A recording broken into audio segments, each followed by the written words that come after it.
Hi hello good morning ಶುಭೋದಯ. ಇದು ಆಯುರ್ವೇದ್ ನ್ಯೂಟ್ರಿಗೇನ್ ಅರ್ಪಿಸುವ ಮಾರ್ನಿಂಗ್ ಮಂತ್ರ ನಿಮ್ಮ ನೆಚ್ಚಿನ ಜಿ ಕನ್ನಡ ವಾಹಿನಿಯಲ್ಲಿ ಮಾತ್ರ. ನಾನು ನಿಮ್ಮ ಮಿತ್ರ ಅರುಣ್ ಹರಿಹರನ್. ಈಕೆಯ ನೋಟ ಬಲು ಅನನ್ಯ, ಈಕೆಯ ತ್ವಚೆ ತಾರುಣ್ಯ, ಈಕೆಯನ್ನು ಪಡೆದವ ನಾನೇ ಧನ್ಯ, ಅವಳೇ ನಮ್ಮ ನಿಮ್ಮ ಸೌಜನ್ಯ. ಓಕೆ, ಇಷ್ಟೆಲ್ಲ ಕವಿತೆ ಬರ್ತಿರೋದ್ರಿಂದ ಇವತ್ತು ನಾನು ಪ್ರಾಮಿಸ್ ಮಾಡ್ತಿದ್ದೀನಿ, ಮಾರ್ನಿಂಗ್ ಮಂತ್ರ ಮುಗಿಯೋಷ್ಟೊತ್ತಿಗೆ ಅಂದ್ರೆ 9:30 ಅಷ್ಟೊತ್ತಿಗೆ ಒಂದು ಸಕ್ಕದಾಗಿರೋ ಕವನ, ಅರುಣ್ಗೆ ಅಪ್ರಾಪ್ರಿಯೇಟ್ ಆಗಿ ಸೂಟ್ ಆಗುವಂತ ಒಂದು ಕವನ ಬರೆದು ಓದ್ತೀನಿ. ಇದು ನಾನು ತಗೊಂಡಿರುವಂತ ಭೀಷ್ಮ ಪ್ರತಿಜ್ಞೆ ಅಲ್ಲ, ಸೌಜನ್ಯ ಪ್ರತಿಜ್ಞೆ. ಹಾಗಾದ್ರೆ ಈಕೆಯಿಂದ ಇವತ್ತು ನನ್ನ ಮೇಲಿಲ್ಲ ದೌರ್ಜನ್ಯ? ಇಲ್ಲ, ಖಂಡಿತ ದೌರ್ಜನ್ಯ ಇಲ್ಲ ಇವತ್ತು. ಸೊ ಮತ್ತೊಮ್ಮೆ ನಿಮ್ಮೆಲ್ಲರಿಗೂ ಆಯುರ್ವೇದ್ ನ್ಯೂಟ್ರಿಗೇನ್ ಅರ್ಪಿಸುವಂತಹ ಮಾರ್ನಿಂಗ್ ಮಂತ್ರ ಕಾರ್ಯಕ್ರಮಕ್ಕೆ ಪ್ರೀತಿಯ ಸ್ವಾಗತ, ಸುಸ್ವಾಗತ. ಸೊ ಮಾರ್ನಿಂಗ್ ಮಂತ್ರ ಅಂದ ಮೇಲೆ ನಮ್ಮಿಬ್ಬರು ತರಲೆ ಮಾತುಗಳಿದ್ದೇ ಇರತ್ತೆ. ನಮ್ಮ ಆರ್ಯವರ್ಧನ್ ಅವರು ಬಾಂಬ್ ಸಿಡಿಸ್ತಾನೆ ಇರ್ತಾರೆ ಅವಾಗವಾಗ, ಈ ತರ ಆಗತ್ತೆ ಆ ತರ ಆಗತ್ತೆ ಅಂತೆಲ್ಲ. ಸೊ ನ್ಯೂಮರಾಲಜಿ ಬಗ್ಗೆ ಕೂಡ ಮಾತಾಡೋದಕ್ಕೆ ಆರ್ಯವರ್ಧನ್ ಅವರು ನಮ್ ಜೊತೆ ಇರ್ತಾರೆ ಸ್ವಲ್ಪನೇ ಹೊತ್ತಲ್ಲಿ. ಜೊತೆಗೆ ನಿನ್ನೆಯಿಂದ ಒಂದು ಹೊಸ ಸೆಗ್ಮೆಂಟ್ ನ ನಾವು ಸ್ಟಾರ್ಟ್ ಮಾಡಿದೀವಿ, ಆಯುರಾರೋಗ್ಯ ಅಂತ. ಸೊ ಶಿವಯೋಗಿ ಸ್ವಾಮೀಜಿಗಳು ನಮಗೋಸ್ಕರ ಈ ಮನೆ ಮದ್ದು ಅಂತ ಏನ್ ಹೇಳ್ತೀವಿ, ಯಾವುದೇ ಚಿಕ್ಕ ಪುಟ್ಟ ತೊಂದರೆ ಇರಬಹುದು, ದೊಡ್ಡ ತೊಂದರೆ ಇರಬಹುದು, ಅದಕ್ಕೆ ಮನೆಯಲ್ಲೇ ನೀವು ಹೇಗೆ ಮದ್ದನ್ನ ಕಂಡು ಹಿಡ್ಕೋಬಹುದು ಅದನ್ನ ಇನ್ನು ಮುಂದೆ ಪ್ರತಿನಿತ್ಯ ನಿಮ್ಗೆ ತಿಳಿಸ್ಕೊಡ್ತಾರೆ. ಜೊತೆಗೆ ಇವತ್ತು ಸಂಜೆ ಏನಿದೆ ಗೊತ್ತಾ ನಿಮ್ಗೆ, ಏನ್ ಸ್ಪೆಷಲ್ ನಡೀತಿದೆ ಗೊತ್ತಾ? Bajrangi audio release. ಹೌದು, ಡೆಫಿನೆಟ್ಲಿ ಬಜರಂಗಿ ಆಡಿಯೋ ರಿಲೀಸ್ ನಡೀತಿದೆ ಜ್ಞಾನ ಜ್ಯೋತಿ ಸಭಾಂಗಣದಲ್ಲಿ. ಸೊ ಆ ಈವೆಂಟ್ನೆಲ್ಲ ಸಕ್ಕದಾಗಿ ಕವರ್ ಮಾಡಿ ವೆರಿ ಶಾರ್ಟ್ಲಿ ಅದನ್ನ ನಾವು ನಿಮ್ಗೆ ತೋರಿಸ್ತೀವಿ ಜಿ ಕನ್ನಡ ವಾಹಿನಿಯಲ್ಲಿ ಮಾತ್ರ. ಅದಕ್ಕೆ ಹೇಳೋದು ಸದಾಕಾಲ ಜಿ ಕನ್ನಡ ವಾಹಿನಿ ನೋಡ್ತಾ ಇರ್ಬೇಕು, ಕಣ್ಣುಗೊಳ್ಳೇದು ಅಂತ.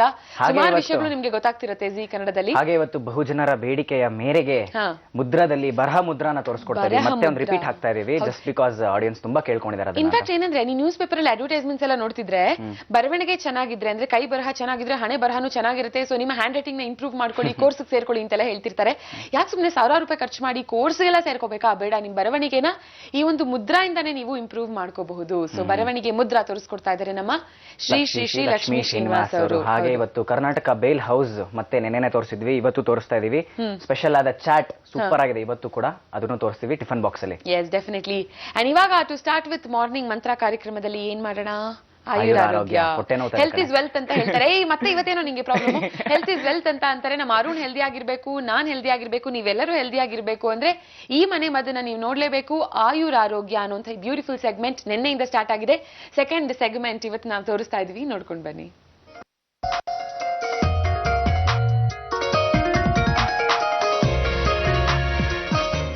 ಓಂ ನಮಃ ಶಿವಾಯ. ಮಾರ್ನಿಂಗ್ ಮಂತ್ರ ಕಾರ್ಯಕ್ರಮಕ್ಕೆ ಎಲ್ಲ ವೀಕ್ಷಕರಿಗೆ ಶುಭಾಶೀರ್ವಾದ. ನಮ್ಮ ದೇಶೀಯ ಔಷಧಿ ಪದ್ಧತಿ ತಮ್ಮ ಜೀವನದಲ್ಲಿ ಅಳವಡಿಸಿಕೊಂಡರೆ ದೇವರು ಕೊಟ್ಟಿರುವಂಥ ಈ ಒಂದು ಜೀವನ ಅದ್ಭುತವಾಗಿ ಪರಿಣಮಿಸುತ್ತೆ. ನಮಗೆ ಅರಿವಿಲ್ಲದೆ ಹಲವಾರು ತಪ್ಪುಗಳನ್ನು ಮಾಡ್ತೇವೆ, ಅಲಕ್ಷ್ಯದಿಂದ ಮಾಡ್ತೇವೆ, ಉದಾಸೀನತೆಯಿಂದ ಮಾಡ್ತೇವೆ. ಅವೇ ನಮಗೆ ಮುಳುಪಾಗಿ ಏನಾಗ್ತದೆ, ಲಕ್ಷಾಂತರ ರೂಪಾಯಿ ಖರ್ಚು ಮಾಡುವಂಥ ಸಮಸ್ಯೆ ಬರ್ತದೆ. ಆದ್ದರಿಂದ ವೀಕ್ಷಕರೇ, ತಮ್ಮ ಜೀವನವನ್ನು ಆರೋಗ್ಯಮಯವಾಗಿ ಮಾಡಿಕೊಳ್ಳೋದು ತಮ್ಮ ಕೈನಲ್ಲಿದೆ. ಈ ದಿವಸ ನಾವು ಏನು ಪ್ರಸ್ತಾಪ ಮಾಡ್ತೀವಿ ಅಂದರೆ, ಕಾಲಿನ ಆಣಿ, ಹಾಗೆ ಹೊಟ್ಟೆ ನೋವು, ಇಂಥ ವ್ಯಾಧಿಗಳು ಯಾತಕ್ಕೋಸ್ಕರ ಬರ್ತವೆ? ಬಹಳ ಜನಕ್ಕೆ ಗೊತ್ತಿಲ್ಲ. ಕಾಲಿನ ಆಣಿನ ಪ್ರತಿ 6 ತಿಂಗಳಿಗೆ ಹೋಗಿ ಆಪರೇಷನ್ ಮಾಡಿಸ್ತಾ ಇರ್ತಾರೆ. ಶಸ್ತ್ರಚಿಕಿತ್ಸೆ ಕಾಲಿನಾಣಿಗೆ ಮದ್ದಲ್ಲ. ಕಾಲಿನಾಣಿ ಬರೋದು, ಮಲಬದ್ಧತೆ ಬರೋದು, ಹೊಟ್ಟೆ ನೋವು ಬರೋದು, ಆಮೇಲೆ ಈ ಬಿಳಿ ಸೆರಗು ಅಂತಾರೆ, ಲುಕೋರಿಯಾ ಅಂತ. ಇದು ಒಂದು ಸೋಂಕು ರೋಗ. ಇಷ್ಟನ್ನು ಕೂಡ ಈ 1-2 ನಿಮಿಷದಲ್ಲೇ ನಾವು ಚರ್ಚೆ ಮಾಡಿ ನಿಮಗೆ ಪರಿಹಾರವನ್ನು ಸೂಚಿಸ್ತೇವೆ. ನೋಡಿ, ಬಿಳಿ ಸೆರಗು ಒಂದು ಸೋಂಕು ರೋಗ, ಅದಕ್ಕೆ ಲುಕೋರಿಯಾ ಅಂತ ಹೇಳ್ತಾರೆ. ಅದನ್ನು ಗುಣ ಮಾಡ್ಕೋಬೇಕು ಅಂತಂದರೆ ತಾವು ಮೊದಲು ಯೋನಿ ಮಾರ್ಗವನ್ನು ಸ್ವಚ್ಛವಾಗಿಟ್ಕೋಬೇಕು. ಮತ್ತು ಸಾಮಾನ್ಯವಾಗಿ ಇದು ಮದುವೆ ಆದವರಲ್ಲೇ ಹೆಚ್ಚು ಕಾಣಿಸುವಂಥ ಸಾಧ್ಯತೆ ಇರ್ತದೆ. ಗಂಡ ಹೆಂಡರು ಇಬ್ಬರೂ ಚಿಕಿತ್ಸೆಯನ್ನು ಪಡ್ಕೋಬೇಕಾಗ್ತದೆ. ಈ ಸೋಂಕು ರೋಗಕ್ಕೆ ಸಾಮಾನ್ಯವಾಗಿ ಹೊಟ್ಟೆಗೂ ಔಷಧಿ ತಗೊಬೇಕಾಗುತ್ತೆ, ಹಾಗೂ ಮರ್ಮಾಂಗವನ್ನು ತೊಳೆದುಕೊಳ್ಳೋದ್ರಿಂದನೂ ಆಗ್ತದೆ. ತಮಗೆ ಗೊತ್ತಿದೆಯಲ್ಲ, ಗರಿಕೆ ಭೂಮಿಯಿಂದ ಮೇಲೆ ಎಳೋದಿಲ್ಲ, ಭೂಮಿ ಮೇಲೆ ಹರ್ಕೊಂಡು ಹೋಗಿರುತ್ತೆ. ಅದರ ರಸದಲ್ಲೇ ತೊಳೆಯೋದು ಮತ್ತು ಕಷಾಯದಲ್ಲಿ ತೊಳೆಯೋದು, ಆ ರಸವನ್ನು ಕುಡಿಯೋದು, ಅದರಿಂದನೂ ಕೂಡ ಕಡಿಮೆ ಆಗ್ತದೆ. ಹಾಗೆಯೇ ತಮಗೆ ತ್ರಿಫಲ ಚೂರ್ಣ ಅಂತ ಸಿಗ್ತದೆ. ಆ ತ್ರಿಫಲ ಚೂರ್ಣದಿಂದ ಮರ್ಮಾಂಗವನ್ನು ತೊಳೆಯೋದು ಮತ್ತು ಅದೇ ತ್ರಿಫಲ ಚೂರ್ಣವನ್ನು ಸೇವನೆ ಮಾಡೋದು. ತಮ್ಮೆಲ್ಲರಿಗೂ ಶುಭಾಶೀರ್ವಾದ.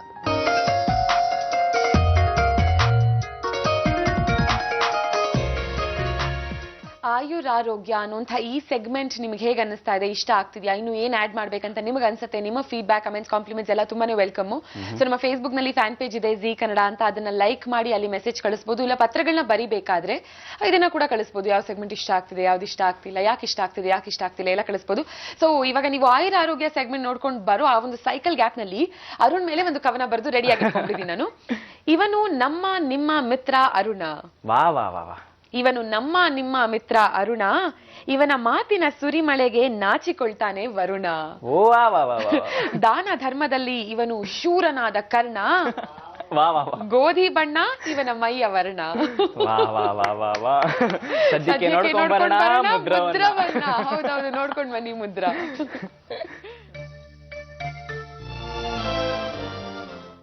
ಆತ್ಮೀಯ ವೀಕ್ಷಕರಿಗೆಲ್ಲ ನಮಸ್ಕಾರಗಳು. ನಾನು ನಿಮಗೊಂದು ವಿಶೇಷವಾದ ಮುದ್ರೆಯನ್ನು ತಿಳಿಸ್ಬೇಕು ಅಂತ ಭಾಳ ಇಷ್ಟಪಟ್ಟಿದ್ದೀನಿ. ಅದೇನೆಂದರೆ ಬರಹ ಮುದ್ರೆ ಅಂತ ಹೇಳಿ. ಇದು ಸರಸ್ವತಿಯ ಒಂದು ಅನುಗ್ರಹ. ಎಷ್ಟೋ ಜನಕ್ಕೆ ಚೆನ್ನಾಗಿ ಓದ್ತಾರೆ, ಚೆನ್ನಾಗಿ ಮಾತಾಡ್ತಾರೆ, ಒಳ್ಳೆ ರೂಪವಂತರು, ಒಳ್ಳೆ ದೇಹ ಇದೆ, ಒಳ್ಳೆ ಬಾಡಿ ಬಿಲ್ಡ್ ಮಾಡಿದ್ದಾರೆ, ಒಳ್ಳೆ ಬಟ್ಟೆ ಹಾಕ್ಕೊಳ್ತಾರೆ, ಕಾರು, ಬಂಗ್ಲೆ, ಮನೆ ಎಲ್ಲ ಬೇಕಾದಷ್ಟಿದೆ. ಅವ್ರ ರೂಪ, ಅವ್ರ ಹೈಟು, ಅವರ ಒಂದು ವಿದ್ಯೆ ತಕ್ಕಂತೆ ಹ್ಯಾಂಡ್ ರೈಟಿಂಗ್ ಇರಲ್ಲ, ಚೆನ್ನಾಗಿರಲ್ಲ. ಒಂಥರ ಏನೋ ರೀತಿ ಓದೋಕ್ಕೂ ಆಗಲ್ಲ. ಇನ್ನೊಬ್ರು ಏನಾರು ಅದು ಓದಬೇಕು ಅಂತ ತುಂಬ ಕಷ್ಟಪಡಬೇಕಾಗತ್ತೆ. ಅಂದರೆ ಈ ಕಮ್ಯುನಿಕೇಷನ್ ಸ್ಕಿಲ್ಸಲ್ಲಿ ರಿಟರ್ನ್ ಕಮ್ಯುನಿಕೇಷನ್ ಕೂಡ ಒಂದು ಬಹಳ ಇಂಪಾರ್ಟೆಂಟ್. ಅದು ಕೂಡ ಒಬ್ಬ ವ್ಯಕ್ತಿತ್ವವನ್ನು ಎತ್ತು ತೋರಿಸುತ್ತೆ, ಎಷ್ಟು ಚೆನ್ನಾಗಿ ಬರೆದಿದ್ದಾನಪ್ಪ ಅಂತೇಳಿ. ಈ ಬರಹವನ್ನು ಬರವಣಿಗೆ ಶೈಲಿಯಲ್ಲಿ ಹೇಗೆ ಇಂಪ್ರೂವ್ ಮಾಡೋದು ಅದಕ್ಕೆ ಒಂದು ವಿಶೇಷವಾದಂಥ ಮುದ್ರೆ ಇದೆ. ಈ ಮುದ್ರೆ ನಿಮ್ಗೆ ಎಲ್ಲೂ ಬುಕ್ಕಲ್ಲಿ ಸಿಗೋದಿಲ್ಲ, ಯಾವ ಇಂಟರ್ನೆಟ್ಟಲ್ಲೂ ಸಿಗೋದಿಲ್ಲ. ಇದು ಒಂದು ಹಲವಾರು ಗ್ರಂಥಗಳಿಂದ ಮತ್ತು ನಾನು ಹಲವಾರು ವರ್ಷಗಳ ಸಂಶೋಧನೆ ಮಾಡಿ ಹಲವಾರು ಜನ ಮೇಲೆ ಇಂಪ್ಲಿಮೆಂಟ್ ಮಾಡಿ ಅದ್ರ ಬಂದಂಥ ಫಲ, ರಿಸಲ್ಟು, ಔಟ್ಪುಟ್ಟನ್ನು ಇವತ್ತು ನಾನು ನಿಮಗೆಲ್ಲರೂ ಮುಂದೆ ಶೇರ್ ಮಾಡಲಿಕ್ಕೆ ಇಷ್ಟಪಡ್ತೀನಿ. ನೋಡಿ, ನಮ್ಮ ಬಲಗೈನಲ್ಲಿ ಈ ಕೊನೆ 3 ಬೆರಳು ಅಂದರೆ ಜಲತತ್ವ, ಭೂತತ್ವ, ಆಕಾಶ ತತ್ವ, ಈ 3 ತತ್ವಗಳನ್ನು ಒಂದರಾದ್ಮೇಲೆ ಒಂದರಾದಂತೆ ನೋಡಿ ಈ ರೀತಿ. ಒಂದು ಜಲತತ್ವ, ಅದರ ಉಗುರಿನ ಅಂತ್ಯಭಾಗದಲ್ಲಿ ಇನ್ನೊಂದು ಬೆರಳನ್ನು ಜೋಡಿಸೋದು, ಇನ್ನೊಂದು ಉಗುರಿನ ಅಂತ್ಯಭಾಗದಲ್ಲಿ ಈ ಬೆರಳನ್ನು ಜೋಡಿಸೋದು. ಒಂದು ರೀತಿ ಸ್ಟೈಲಿಶ್ ಆಗಿ ನೋಡ್ಬೇಕು ಇದನ್ನು. ನೋಡಿ, ಇದನ್ನು ಇನ್ನೂ ಚೆನ್ನಾಗಿ ತೋರಿಸ್ತೀನಿ. ಈ ಕಿರು ಬೆರಳಿದೆಯಲ್ಲ, ಈ ಕಿರು ಬೆರಳಿನ ಮೊದಲನೇ ಪರ್ವ ಡಿಸ್ಟಲ್ ಪ್ಯಾಲೆಂಜಸ್ ಅಂತಾರೆ. ಅದರ ಮೇಲೆ ಈ ಭೂತತ್ವವನ್ನು ಉಂಗುರದ ಬೆರಳನ್ನು ಇಡಬೇಕು. ಈ ಉಂಗುರದ ಬೆರಳನ್ನ ಡಿಸ್ಟಲ್ ಪ್ಯಾಲೆಂಜಸ್ ಮೇಲೆ ಮೊದಲನೇ ಪರ್ವದ ಮೇಲೆ ಈ ಮಧ್ಯದ ಬೆರಳನ್ನು ಇಡಬೇಕು. ಈ ನುಳಿಕೆ ಬೆರಳನ್ನು ಹೀಗಿಟ್ಕೋಬೇಕು. ಹೀಗಿಟ್ಟಾಗ ಇದಕ್ಕೆ ಬರಹ ಮುದ್ರೆ ಅಂತ ಹೇಳ್ತಾರೆ. ಈ ಬರಹ ಮುದ್ರೆ ಇದನ್ನ ಇಟ್ಕೊಂಡು ದಿನ 15-20 ನಿಮಿಷ ಮಾಡಿದ್ರೆ ಇಲ್ಲಿರತಕ್ಕಂಥ ಲಿಗಮೆಂಟ್ಸ್, ಈ ಲಿಗಮೆಂಟ್ಸ್ ಅಂದರೆ ಪ್ರತಿಯೊಂದು ಮೂಳೆಯಲ್ಲೂ ಜಾಯಿಂಟ್ಸ್ ಇದೆ. ಮೂಳೆಯಲ್ಲಿ ಒಂದೊಂದು ಜಾಯಿಂಟ್ಸ್ ಇದೆ, ಇಲ್ಲೊಂದು ಜಾಯಿಂಟ್ಸ್ ಇದೆ, ಇಲ್ಲೊಂದು ಜಾಯಿಂಟ್ಸ್ ಇದೆ. ಈ ಜಾಯಿಂಟ್ಸ್ನ ಕನೆಕ್ಟ್ ಮಾಡೋಕ್ಕೆ ಒಂದು ಸಿಮೆಂಟ್ ಕಾಂಕ್ರೀಟ್ ಥರ ಇದೆ, ಅದಕ್ಕೆ ಲಿಗಮೆಂಟ್ಸ್ ಅಂತ ಇರ್ತಾರೆ. ಆ ಲಿಗಮೆಂಟ್ಸ್ ಹಿಂಭಾಗದಲ್ಲಿ ಟೆಂಡಾನ್ಸ್ ಅಂತ ಒಂದು ಮೂಳೆ ಇದೆ. ಆ ಟೆಂಡಾನ್ಸ್ ಏನು ಮಾಡುತ್ತೆ, ಎಲ್ಲ ಬೆರಳುಗಳಿಂದ ತೊಗೊಂಡೋಗಿ ಈ 4 ಆರ್ಮು ಮತ್ತು ಶೋಲ್ಡರಿಂದ ಹೋಗಿ ಸ್ಪೈನಲ್ ಕಾರ್ಡಿಂದ ನಮ್ಮ ಬ್ರೈನ್ಗೆ ಹೋಗಿ ಸೇರ್ಕೊಳ್ಳುತ್ತೆ. ಯಾವುದಕ್ಕೆ ಅಂತಂದರೆ ಈ ಪೆರಿಟಿರಲ್ ಲೋಬೆ ಅಂತೇಳಿ, ಆ ಲೋಬಗೆ ಹೋಗಿ ಸೇರಿಕೊಂಡಾಗ ಸ್ಪರ್ಶ ಬರೆಯೋದ್ರಿಂದ ಎಲ್ಲ ಮೆಮೊರಿಲಿ ಹೋಗಿ ಸೇರ್ಕೊಳ್ಳುತ್ತೆ. ನೀವೇನು ಬರ್ದಿದ್ದಿ ಅಂತ ಸ್ಮರಣೆ ಚೆನ್ನಾಗಿರುತ್ತೆ. ನೀನು 50 ವರ್ಷ ಬಿಟ್ಟು ಕೇಳಿದ್ರು ಇಂಥ ಡೇಟಲ್ಲಿ ಇಂಥ ಸಮಯದಲ್ಲಿ ಇಂಥದ್ದೇ ಬರ್ದಿದೆ ಅಂತ ಹೇಳ್ಬಿಡ್ಬೋದು. ಅಷ್ಟು ಸ್ಟ್ರಾಂಗ್ ಮೆಮೊರಿ ಬರುತ್ತೆ ಈ ಮುದ್ರೆಯಿಂದ. ನೋಡಿ, ಇನ್ನೊಂದ್ಸಲ ತೋರಿಸ್ತೀನಿ. ಈ ಬೆರಳುಗಳ ಮೇಲೆ ಈ ರೀತಿ ಜೋಡಿಸ್ಬೇಕು. ಅಂದರೆ ಕಿರು ಬೆರಳ ಮೇಲೆ ಉಂಗುರದ ಬೆರಳಿನ ಮೊದಲನೇ ಭಾಗ, ಉಂಗುರ ಬೆರಳಿನ ಮೊದಲನೇ ಭಾಗದಲ್ಲಿ ಮಧ್ಯದ ಬೆರಳಿನ ಮೊದಲನೇ ಭಾಗ, ಈ ಬೆರಳಿನಲ್ಲಿ ಪೆನ್ನು ಅಥವಾ ಲೇಖನಿ ಇಟ್ಕೋಬೇಕಂತ. ಜೊತೆಗೆ ಈ ಬರವಣಿಗೆ ಜೊತೆಗೆ ಶಿಖರ ಮುದ್ರನ್ನು ಕೂಡ ಚೆನ್ನಾಗಿ ಮಾಡಬೇಕು. ಇದು ಶಿಖರ ಅಂದರೆ ಅಗ್ನಿತತ್ವ, ತಂಬು ಅಂದರೆ ಅಂಗುಷ್ಟ ಅಂತಾರೆ. ಇದನ್ನು ಯಾವಾಗಲೂ ಮುಂದೆ ಮೇಲೆ, ಮುಂದೆ ಮೇಲೆ, ಎಡ ಬಲ, ಎಡ ಬಲ, ಹಾಗೆ ಸರ್ಕ್ಯುಲರ್ ಆಗಿ ಹಿಂಗೆ ಮಾಡ್ತಾ ಇದ್ರೆ ಹ್ಯಾಂಡ್ ರೈಟಿಂಗ್ ಇಂಪ್ರೂವ್ ಆಗಿಬಿಡುತ್ತೆ. ಅಂದರೆ ಚಂದ್ರಮಂಡಲಾಕಾರಾರ್ಥಂ, ಸೂರ್ಯಮಂಡಲಾಕಾರ ಅಂದರೆ ಕ್ಲಾಕ್ ವೈಸ್ ಮತ್ತು ಆ್ಯಂಟಿ ಕ್ಲಾಕ್ ವೈಸ್ಗೆ ಮಾಡಬೇಕು. ಈಗೊಂದು 10 ಸಲ, ಈ ಕಡೆಯಿಂದ 10 ಸಲ ಮಾಡಬೇಕು. ಬಲಗಡೆಯಿಂದ ಎಡಗಡೆ 10 ಸಲ, ಎಡಗಡೆಯಿಂದ ಬಲಗಡೆಗೆ ಒಂದು 10 ಸಲ ಮಾಡಿದಾಗ ಈ ನರ ನಮಗೆ ಫ್ಲೆಕ್ಸಿಬಿಲಿಟಿ ಸಿಗುತ್ತೆ. ಜೊತೆಗೆ ಮೇಲೆ ಕೆಳಗೆ ಊರ್ಧ್ವಮುಖ ಅಧೋಮುಖ, ಊರ್ಧ್ವೋ ಅಧೋ, ಮೇಲೆ ಕೆಳಗೆ ಮಾಡುವಾಗ ನಮ್ಮ ಬರವಣಿಗೆ ಭಾಳ ಚೆನ್ನಾಗಿ ಇಂಪ್ರೂವ್ ಆಗುತ್ತೆ. ಈ ಮುದ್ರೆ ಮಾಡಿ ನಾನು ಯಾವ ರೀತಿ ಇಂಪ್ರೂವ್ ಮಾಡಿದ್ದೀನಿ ಅನ್ನೋದಕ್ಕೆ ನಾನು ನಿಮಗೊಂದು ಎಕ್ಸಾಂಪಲ್ನ ನಾನು ನಿಮ್ಮ ಮುಂದೆ ಬರೆದು ತೋರಿಸ್ತೀನಿ. ಅದೇನೆಂದರೆ ನೋಡಿ, ನಾನೊಂದು ಪೇಪರ್ ತೊಗೊಂಡಿದ್ದೀನಿ. ಈಗ ಈ ಪೇಪರ್ನಲ್ಲಿ ನಾನೊಂದು ಪೆನ್ ತೊಗೊಂಡು ನಿಮಗೆ ಇದನ್ನು ಬರೆದು ತೋರಿಸ್ತೀನಿ. ನೋಡಿ ಈ ಮುದ್ರೆ, ನಾನೇನು ಮುದ್ರೆ ತೋರಿಸ್ನೋ ಅದೇ. ಈ ಎರಡು ತೋರು ಬೆರಳು ಮತ್ತು ಅಂಗುಷ್ಟ ಈ ಮಧ್ಯದಲ್ಲಿ ಪೆನ್ನನ್ನು ಇಟ್ಕೊಂಡಿದ್ದೀನಿ. ಇಟ್ಕೊಂಡು ನಾನು ನಿಮಗೆ ಬರೆದು ತೋರಿಸ್ತೀನಿ. ಈಗ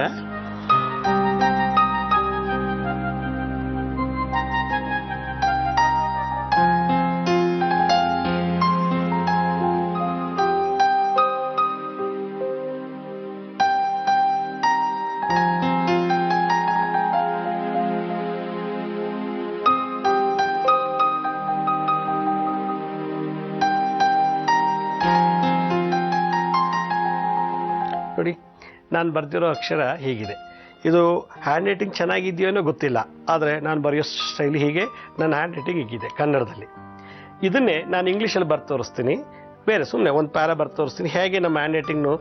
ಇದರಿಂದ ನಮಗೆ ಏನಾಗುತ್ತೆ, ರಿಟರ್ನ್ ಕಮ್ಯುನಿಕೇಷನ್ ಅಂದರೆ ಬರಹದಲ್ಲಿ ಯಾವ ರೀತಿ ಇಂಪ್ರೂವ್ ಆಗ್ಬೋದು ಅಂತ.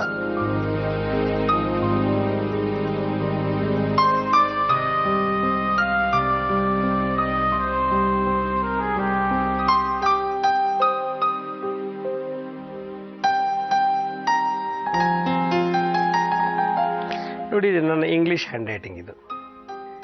ಅಂದರೆ ಇದು ಎಂಥವ್ರು ಕೂಡ ಕೂತ್ಕೊಂಡು ಓದ್ಬೋದು, ಮತ್ತು ಓದಿದ ತಕ್ಷಣ ಅರ್ಥವಾಗುತ್ತೆ. ಆ ಒಂದು ಶೈಲಿ, ಆ ಒಂದು ಸುಂದರತೆ, ಆ ಒಂದು ಅಕ್ಷರದಲ್ಲಿರ್ತಕ್ಕಂಥ ಗಾಂಭೀರ್ಯ, ಇದನ್ನೆಲ್ಲ ನೋಡಿದಾಗ ನಾವು ಎಕ್ಸಾಮಿನೇಷನಲ್ಲೇ ಆಗಲಿ ಅಥವಾ ಇನ್ಯಾಗ ಒಂದು ಲೆಟ್ರ್ ಬರೆಯುವಾಗ ಯಾವುದೇ ಒಂದು ಬರವಣಿಗೆ ಅಂತ ಬಂದಾಗ ಎಲ್ರಿಗೂ ಒಂದು ರೀತಿ ಮನಸ್ಸಿಗೆ ಆಕರ್ಷಣೆ ಆಗುತ್ತೆ. ಇನ್ನೂ ಸ್ವಲ್ಪ ಓದಬೇಕು, ನೋಡಬೇಕು ಅಂತ ಇರೋದು. ಇದು ನನ್ನ ಒಂದು ಸಾಧನೆಯಿಂದ ಮಾಡಿದಂಥ ಒಂದು ಇದು. ಅದೇ ರೀತಿ ಈ ಮುದ್ರೆ ನೀವು ದಿನನಿತ್ಯ ಪ್ರಾಕ್ಟೀಸ್ ಮಾಡೋದು, ಅದು ಓದೋ ಮಕ್ಕಳು, ಚಿಕ್ಕ ಮಕ್ಕಳು, ಕಾಲೇಜ್ ಸ್ಟೂಡೆಂಟ್ಸು ಎಷ್ಟು ಚೆನ್ನಾಗಿ ನಾವು ಮುದ್ದಾಗಿ ಬರಿತೀವೋ ಅಷ್ಟೇ ಚೆನ್ನಾಗಿ ನಮಗೆ ಯಾವುದೇ ಕ್ಷೇತ್ರದಲ್ಲೂ ಕೂಡ ಒಂದು ಒಳ್ಳೆ ಹೆಸರು, ಸ್ಥಾನಮಾನ ಬೆಳಕಿಗೆ ಬರ್ತದೆ. ಇದೇ ರೀತಿ ನಾನು ಮುಂದಿನ ಸಂಚಿಕೆಯಲ್ಲಿ ಮತ್ತೊಂದು ಮುದ್ರೆಯೊಂದಿಗೆ ತಮ್ಮನ್ನು ಭೇಟಿ ಮಾಡ್ತೀನಿ. ಅಲ್ಲಿವರೆಗೂ ನನ್ನ ನಮಸ್ಕಾರ.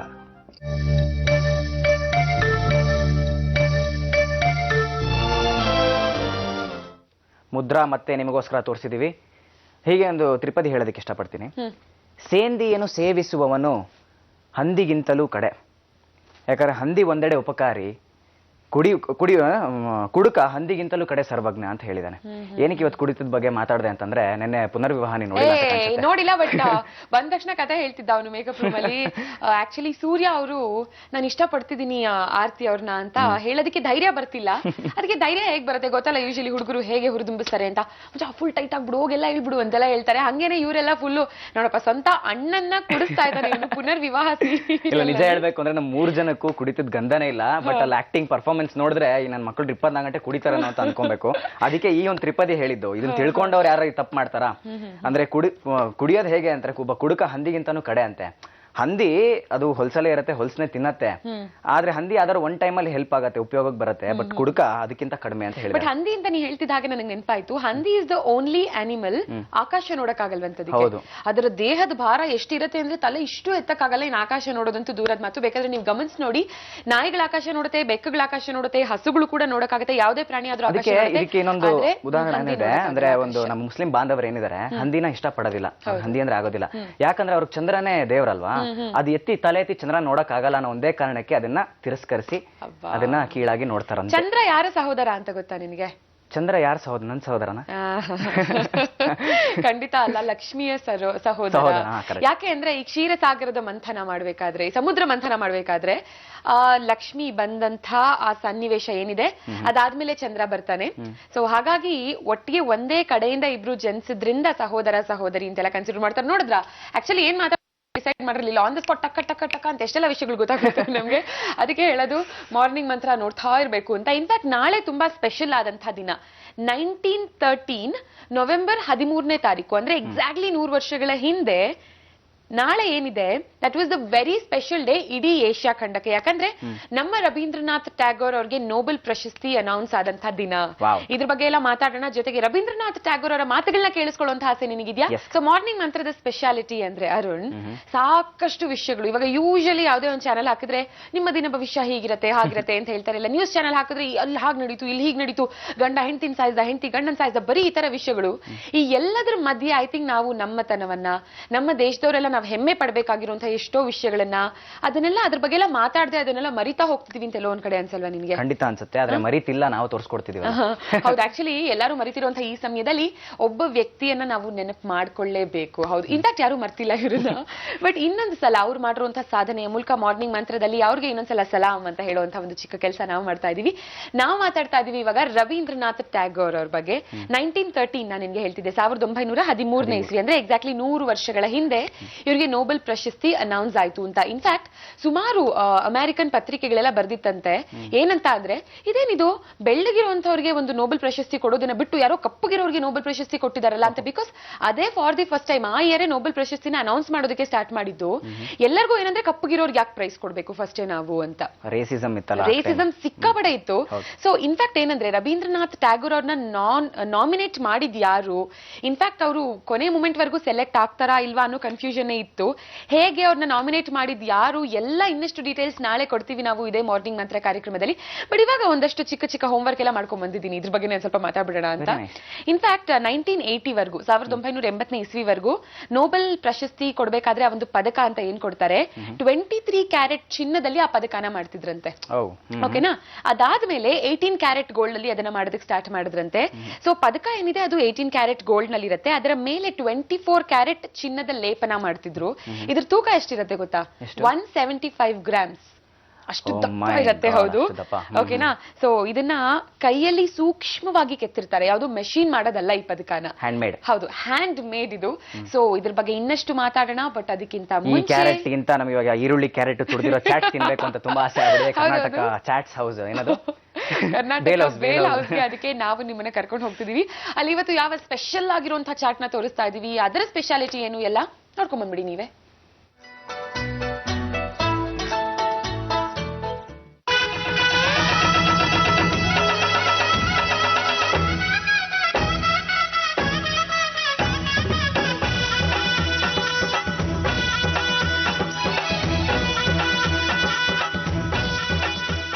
ಕರ್ನಾಟಕ ಬೇಲೋಸ್ನ ನಮ್ಮ ಫಾದರು 1975 ಅಂದರೆ 38 ವರ್ಷದ ಹಿಂದೆ ಇದನ್ನು ಸ್ಟಾರ್ಟ್ ಮಾಡಿದ್ರು. ರಾಜಣ್ಣ ಅನ್ನೋರ ಜೊತೆ ಸೇರಿ ಸ್ಟಾರ್ಟ್ ಮಾಡಿದ್ರು. ಅವತ್ತಿಂದನೂ ಇದು ಆವಾಗ ಅಷ್ಟು ಕ್ರೇಜ್ ಇರಲಿಲ್ಲ, ತಿನ್ನೋ ಕ್ರೇಜ್ ಚಾಟ್ಸ್ ಬಗ್ಗೆ. ಈಗ ತುಂಬ ಚೆನ್ನಾಗಿದೆ ಕ್ರೇಜು. ಹಾಗೆ ಜನ ಸ್ವಲ್ಪ ದೂರ ದೂರದಿಂದೆಲ್ಲ ನಮ್ಮ ಅಂಗಡಿಯಲ್ಲಿ ಟೇಸ್ಟ್ ಮಾಡಲಿಕ್ಕೆ ಹುಡ್ಕೊಂಡು ಬರ್ತಾರೆ.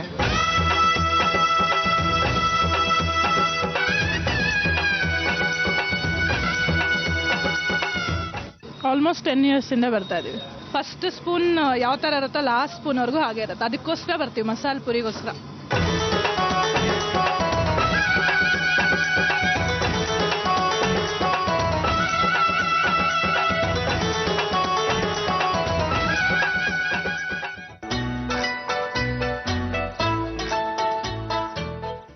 ಆಕ್ಚುಲಿ ಬೆಳಗ್ಗೆ ಬೆಳಗ್ಗೆ ಚಾಟ್ಸ್ ತಿನ್ನೋದು ನಾಟ್ ಸೊ ಹ್ಯಾಪ್ನಿಂಗ್ ಅಪ್ಪ. ಚಾಟ್ಸ್ ಅಂದ್ರೆ ಸಂಜೆ ಅಂತಾರೆ, ಯಾರು ಹೇಳಿದ್ರು? ಇದನ್ನೆಲ್ಲ ನೋಡಿದ್ರೆ ಬೆಳಗ್ಗೆ ಯಾವ ಹೊತ್ತಾದ್ರೂ ಚಾಟ್ಸ್ ತಿನ್ನೋಣ. ಆಕ್ಚುಲಿ ಬೇರೆ ಯಾವ ಚಾಟ್ಸ್ ಏನೋ ಹೇಗೋ ಗೊತ್ತಿಲ್ಲ, ಅದು ಈ ಚಾಟ್ಸ್ ಅಸಿಡಿಟಿ ಆಗಲ್ವಂತೆ, ತುಂಬಾ ಒಳ್ಳೇದಂತೆ ಹೆಲ್ತ್ಗೆ. ತುಂಬಾ ಹೈಜಿನಿಕ್ ಆಗಿ ಪ್ರಿಪೇರ್ ಮಾಡ್ತಾರೆ. ಸೊ ಇವಾಗ ತಿನ್ನೋದ್ರ ಬಗ್ಗೆ ಮಾತಾಡ್ತಾ ಅದನ್ನ ಸೈಡ್ಗೆ ಇಟ್ಬಿಟ್ಟು ಒಂದ್ ಸ್ವಲ್ಪ ಮತ್ತೆ ಇವಾಗ ನಾವು ರವೀಂದ್ರನಾಥ್ ಟ್ಯಾಗೋರ್ ಅವ್ರ ಬಗ್ಗೆನೇ ಮಾತಾಡ್ಬೇಕಾಗಿದೆ. 1913 ನಲ್ಲಿ ಇವ್ರಿಗೆ ನೋಬೆಲ್ ಪ್ರಶಸ್ತಿನ ಅನೌನ್ಸ್ ಮಾಡಿದಾಗ ಬ್ರಿಟನ್ ಗವರ್ಮೆಂಟ್ ಅವರು ಬಂದು ಇದನ್ನು ಸ್ವೀಕರಿಸಿ ಅಂತ ಇವ್ರಿಗೆ ಒಂದು ಸಂದೇಶವನ್ನ ಕಳಿಸಿದ್ರು. ಬಟ್ ಅವ್ರಿಗೆ ಅವಾಗ ಹುಷಾರಿರ್ಲಿಲ್ಲ, ಹೆಲ್ತ್ ಪ್ರಾಬ್ಲಮ್ಸ್ ಇದ್ದಿದ್ರಿಂದ ಆ ಒಂದು ನೋಬೆಲ್ ಪ್ರಶಸ್ತಿನ ಸ್ವೀಕಾರ ಮಾಡ್ಕೊಳ್ಳೋದಕ್ಕೆ ಅವರು ಹೋಗಕ್ ಆಗ್ಲಿಲ್ವಂತೆ. ಸೊ ಅದಕ್ಕೆ ಏನ್ ಮಾಡಿದ್ರು, ರವೀಂದ್ರನಾಥ್ ಟ್ಯಾಗೋರ್ ಅವರು ಅಲ್ಲಿ ಬರಕ್ ಆಗ್ಲಿಲ್ವಲ್ಲ ಅಂತ ಇಂಡಿಯಾಗೆ ಅದನ್ನ ಕಳಿಸ್ಕೊಟ್ರು ಅವರು. ನೋಬೆಲ್ ಆ ಒಂದು ಪದಕ ಏನಿದೆ ವಿತ್ ಸರ್ಟಿಫಿಕೇಟ್ ಮತ್ತೆ ಆ ಪ್ರೈಸ್ ಅಮೌಂಟ್ ಅದನ್ನ ಭಾರತಕ್ಕೆ ಕಳಿಸ್ಕೊಟ್ರು, ಬೆಂಗಾಲ್ ಗವರ್ಮೆಂಟ್ಗೆ ಕಳಿಸ್ಕೊಟ್ರು. ಜಾನ್ವರಿ 29ನೇ ತಾರೀಕು 1914 ಇಸ್ವಿನಲ್ಲಿ ಬೆಂಗಾಲ್ ಗವರ್ಮೆಂಟ್ ಇಂದ ಇದನ್ನ ಅವರು ಕಲೆಕ್ಟ್ ಮಾಡ್ಕೊಂಡ್ರಂತೆ. ಇನ್ಫ್ಯಾಕ್ಟ್ ಬ್ರಿಟನ್ ಗವರ್ಮೆಂಟ್ ಅವರು ಈ ಪದಕ ಎಲ್ಲ ಕಳಿಸ್ಬಿಟ್ಟು ನೀವು ಪದಕ ಸ್ವೀಕರಿಸಾದ್ಮೇಲೆ ಆ ಒಂದು ಥ್ಯಾಂಕ್ ಯು ಸ್ಪೀಚ್ ಅಂತ ಏನ್ ಕೊಡ್ತೀವಿ ಅದ್ರ ಬಗ್ಗೆ ನಿಮ್ಗೆ ಹೇಗ್ ಅನ್ಸತ್ತೆ ನೋಬೆಲ್ ಪ್ರಶಸ್ತಿ ಬಂದಿದ್ದು ಅಂತೆಲ್ಲ ಕೇಳಿದಾಗ ಸ್ಪೀಚ್ ಏನ್ ಕೊಡ್ತಾರೆ ಆ ಒಂದು ಸ್ಪೀಚ್ ನ ಕೊಡೋದಕ್ಕೆ ದಯವಿಟ್ಟು ನೀವು ಮುಂದೆ ಒಂದ್ಸಲ ಹುಷಾರಾದಾಗ ಬ್ರಿಟನ್ಗೆ ಬರ್ಬೇಕು ಅಂತ ರಿಕ್ವೆಸ್ಟ್ ಮಾಡಿದ್ರಂತೆ. ಇನ್ಫ್ಯಾಕ್ಟ್ ನಮ್ಮ ರವೀಂದ್ರನಾಥ್ ಟ್ಯಾಗೋರ್ ಅವ್ರಿಗೆ ತುಂಬಾನೇ ಆಸೆ ಇತ್ತು ಹೋಗ್ಬೇಕು ಅಂತ. 1914 ಇವರು ಪದಕ ಕಲೆಕ್ಟ್ ಮಾಡ್ಕೊಂಡ್ಬಿಟ್ರು ಇಂಡಿಯಾದಲ್ಲಿ. ಬಟ್ ಅದಾದ್ಮೇಲೆ 6 ವರ್ಷ ಅವ್ರು ಬ್ರಿಟನ್ಗೆ ಹೋಗಕ್ಕೆ ಆಗ್ಲಿಲ್ವಂತೆ. ಯಾಕೆ ಗೊತ್ತಾ? 6 years ವರ್ಲ್ಡ್ ವಾರ್ ಶುರು ಆಗೋಯ್ತು ಅವಾಗ.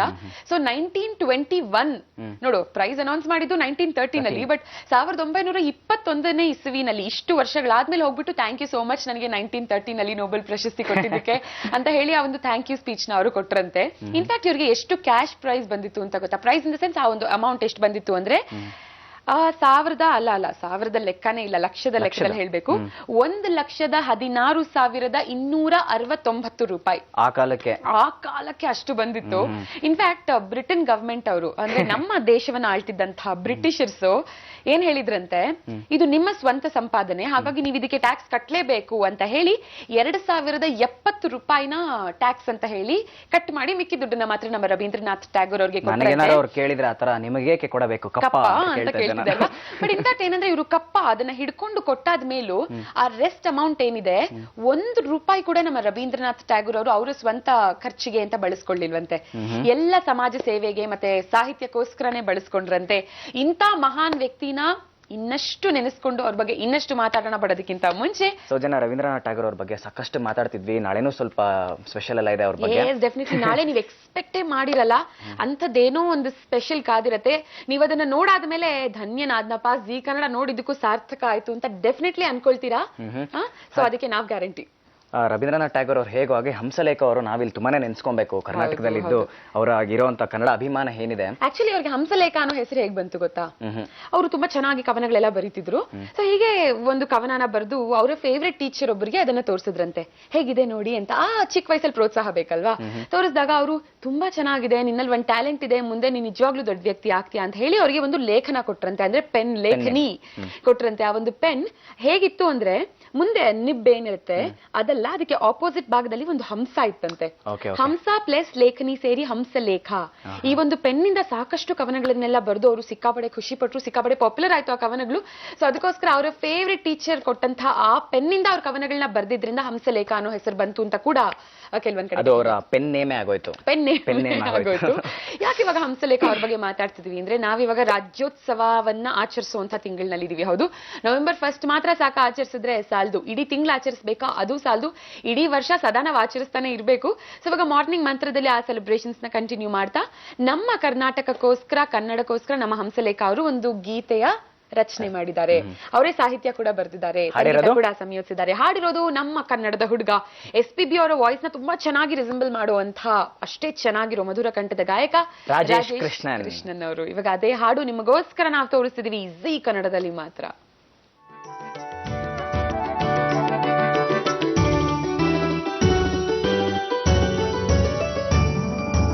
ആരങ്കുശമിട്ടൊടം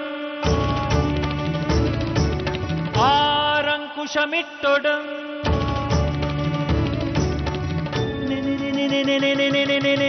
നെനവുജന്മനം വനവാസിദേശമം വനവാസിദേശമം ആരങ്കുശമിട്ടൊടം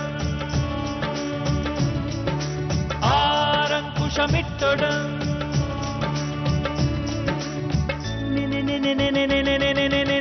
നെനവുജന്മനം വനവാസിദേശമം വനവാസിദേശമം ಪಂಪರನ್ನರು ಪಾಡಿದ ನಾಡು, ಗಂಗ ಕದಂಬರಾಳಿದ ಬೀಡು, ವಚನಲೋಕದ ಹೊನ್ನುಡಿಯೇ ಕನ್ನಡ. ಜೈನ ಸಿಖ್ಖರ ಗುಡಿಯೇ ನಾಡು, ಹೈದರ್ ಟಿಪ್ಪುವಿಗೊಲಿದ ಬೀಡು, ಸರ್ವಧರ್ಮದ ತಾಯ್ನುಡಿಯೇ ಕನ್ನಡ.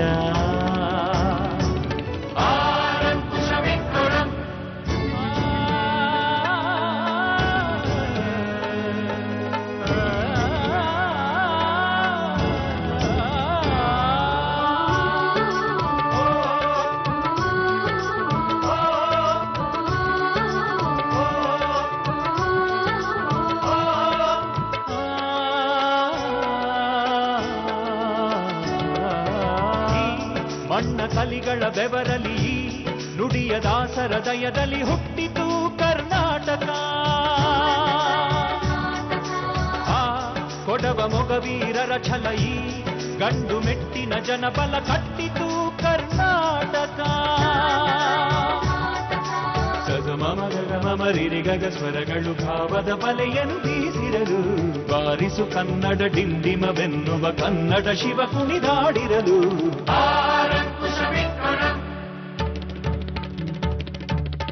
ಆರಂಕುಶಮಿಟ್ಟೊಡಂ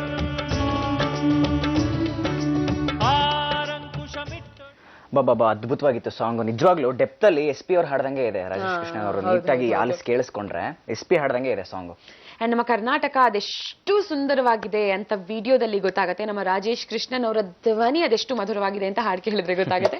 ಜೊತೆಗೆ ವಿಧಾನಸೌಧನ ಕಟ್ಟಿದವರನ್ನ ಕೂಡ ತೋರಿಸಿದ್ರು ಈ ಹಾಡಿನಲ್ಲಿ, ಗಮನಿಸಿದ್ರ? ಇನ್ಫ್ಯಾಕ್ಟ್ ವಿಧಾನಸೌಧ ಅಂತದ ಹಾಗೆ ಮೈಸೂರಿನಲ್ಲಿ ಒಂದು ಮಿನಿ ವಿಧಾನಸೌಧ ಬರ್ತಿದ್ಯಂತೆ. ನೋಡು, ಲೈಫಲ್ಲಿ ಎಲ್ಲ ಇವಾಗ ಒಂದಿರತ್ತೆ, ಅದಕ್ಕೆ ಮಿನಿ ಅಂತ ಇನ್ನೊಂದು ಬಂದೇ ಬಿಡುತ್ತೆ. ಬಟ್ ಒಂದನ್ನ ಮಾತ್ರ ರೆಪ್ಲಿಕೇಟ್ ಮಾಡಕ್ಕೆ ಆಗಲ್ಲ. ಇವ್ರಿಗೆ ಡೂಪ್ಲಿಕೇಟ್ ಅಂತ ಯಾರು ಇಲ್ವೇ ಇಲ್ಲ. ಇವರು ಅಂದ್ರೆ ಇವರೇ, ಇವರೇ ಅಂದ್ರೆ ಇವರು ಅಷ್ಟೇ. ಇವರು ಅಂದ್ರೆ ನಂಬರ್ ಅಂದ್ರೆ ಅಷ್ಟೇ ಅಷ್ಟೇ ಅಷ್ಟೇ. ಇವಾಗ ಗೊತ್ತಾಗ್ಬಿಡುತ್ತೆ ಯಾರ ಬಗ್ಗೆ ಮಾತಾಡ್ತಿದ್ದೀವಿ ಅಂತ. ಹೇ ಇಸ್ ನನ್ ಅದರ್ ದ್ಯಾನ್. ನೋಡ್, ಅವ್ರ ಬಗ್ಗೆ ಮಾತಾಡ್ತಾ ಅವ್ರನ್ನ ಸ್ವಲ್ಪ ಜಾಸ್ತಿ ಹೋಗ್ಬಿಟ್ರೆ ಬಾಯಿ ತೊಗೊಳೋದಕ್ಕೆ ಶುರು ಆಗ್ಬಿಡುತ್ತೆ. ಅಷ್ಟು ಬೇಗ ಅವ್ರನ್ನ ವೆಲ್ಕಮ್ ಮಾಡ್ಬೇಕು ಏನೋ.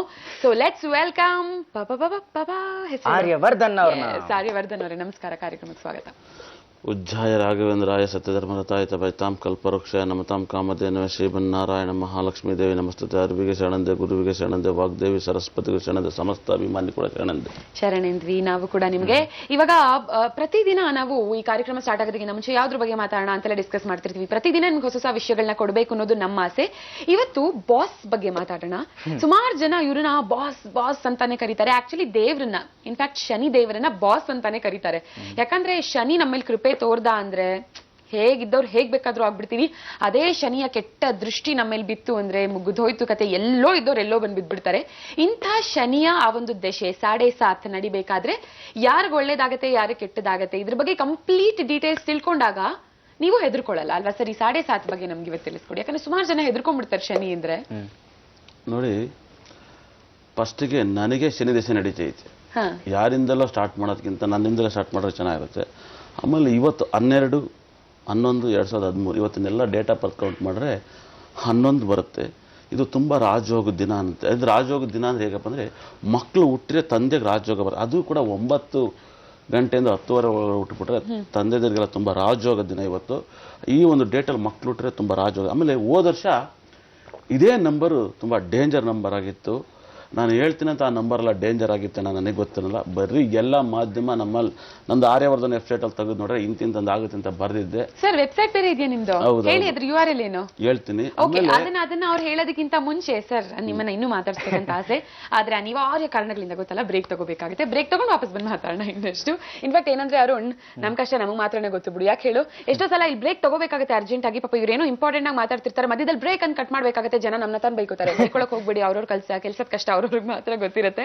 ಇವಾಗ ತುಂಬಾ ಈಸಿ ಆದಂತಹ ಕೆಲಸ ಅವ್ರ ಪ್ರಕಾರ, ಯಾಕಂದ್ರೆ ನಂಬರ್ ಅಂದ್ರೇನೆ ಅವರು. ಸೊ ನಂಬರ್ಸ್ ಬಗ್ಗೆನೇ ಮಾತಾಡ್ತಾ 7.5 ಬಗ್ಗೆ ಹೇಳ್ತಾ ಇದ್ರಿ. ನಿಮಗೂ ನಡೀತಿದೆ 7.5 ಅಂತ?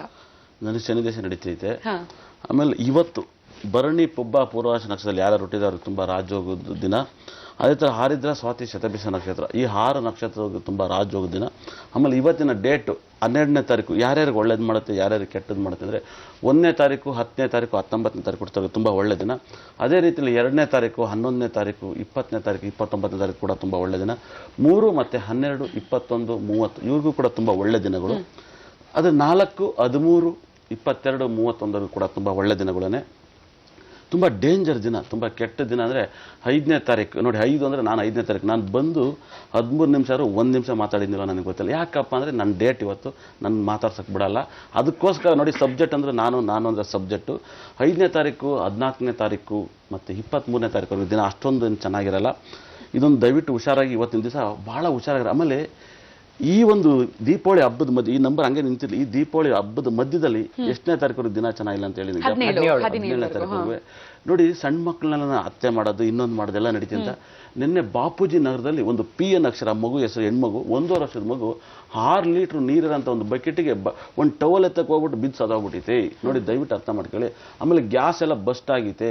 ನೋಡಿ ನಾನು ಹೇಳ್ತೀನಂತ ಆಗುತ್ತೆ ಅಂತ ಹೇಳ್ತೀನಿ, ನನಗೆ ಮಾತ್ರ ಗೊತ್ತಿಲ್ಲ. ಇದು ಏನಕ್ಕೆ ಹಿಂಗೆ ಹೇಳ್ತೀನಿ ಅಂದರೆ ನನಗೆ ಈ ಕತೆಗಳೆಲ್ಲ ಹೇಳಕ್ಕೆ ಬರಲ್ಲ. ಆಮೇಲೆ ಇನ್ನೊಂದು ಪಾಯಿಂಟು, ಯಾವುದೇ ಜಾಗದಲ್ಲಿ ಯಾವ ಕುಜ ದೋಷನೂ ಇಲ್ಲ, ಯಾವ ರಾಹು ದೋಷನೂ ಇಲ್ಲ, ಯಾವ ಶನಿ ದೋಷನೂ ಇಲ್ಲ, ದೋಷಗಳೆಲ್ಲ ಕಷ್ಟಗಳಿದ್ದಾವೆ. ಆ ಕುಜ ಕಷ್ಟ ಶನಿ ಕಷ್ಟ ಎಲ್ಲ ಬರ್ತವೆ.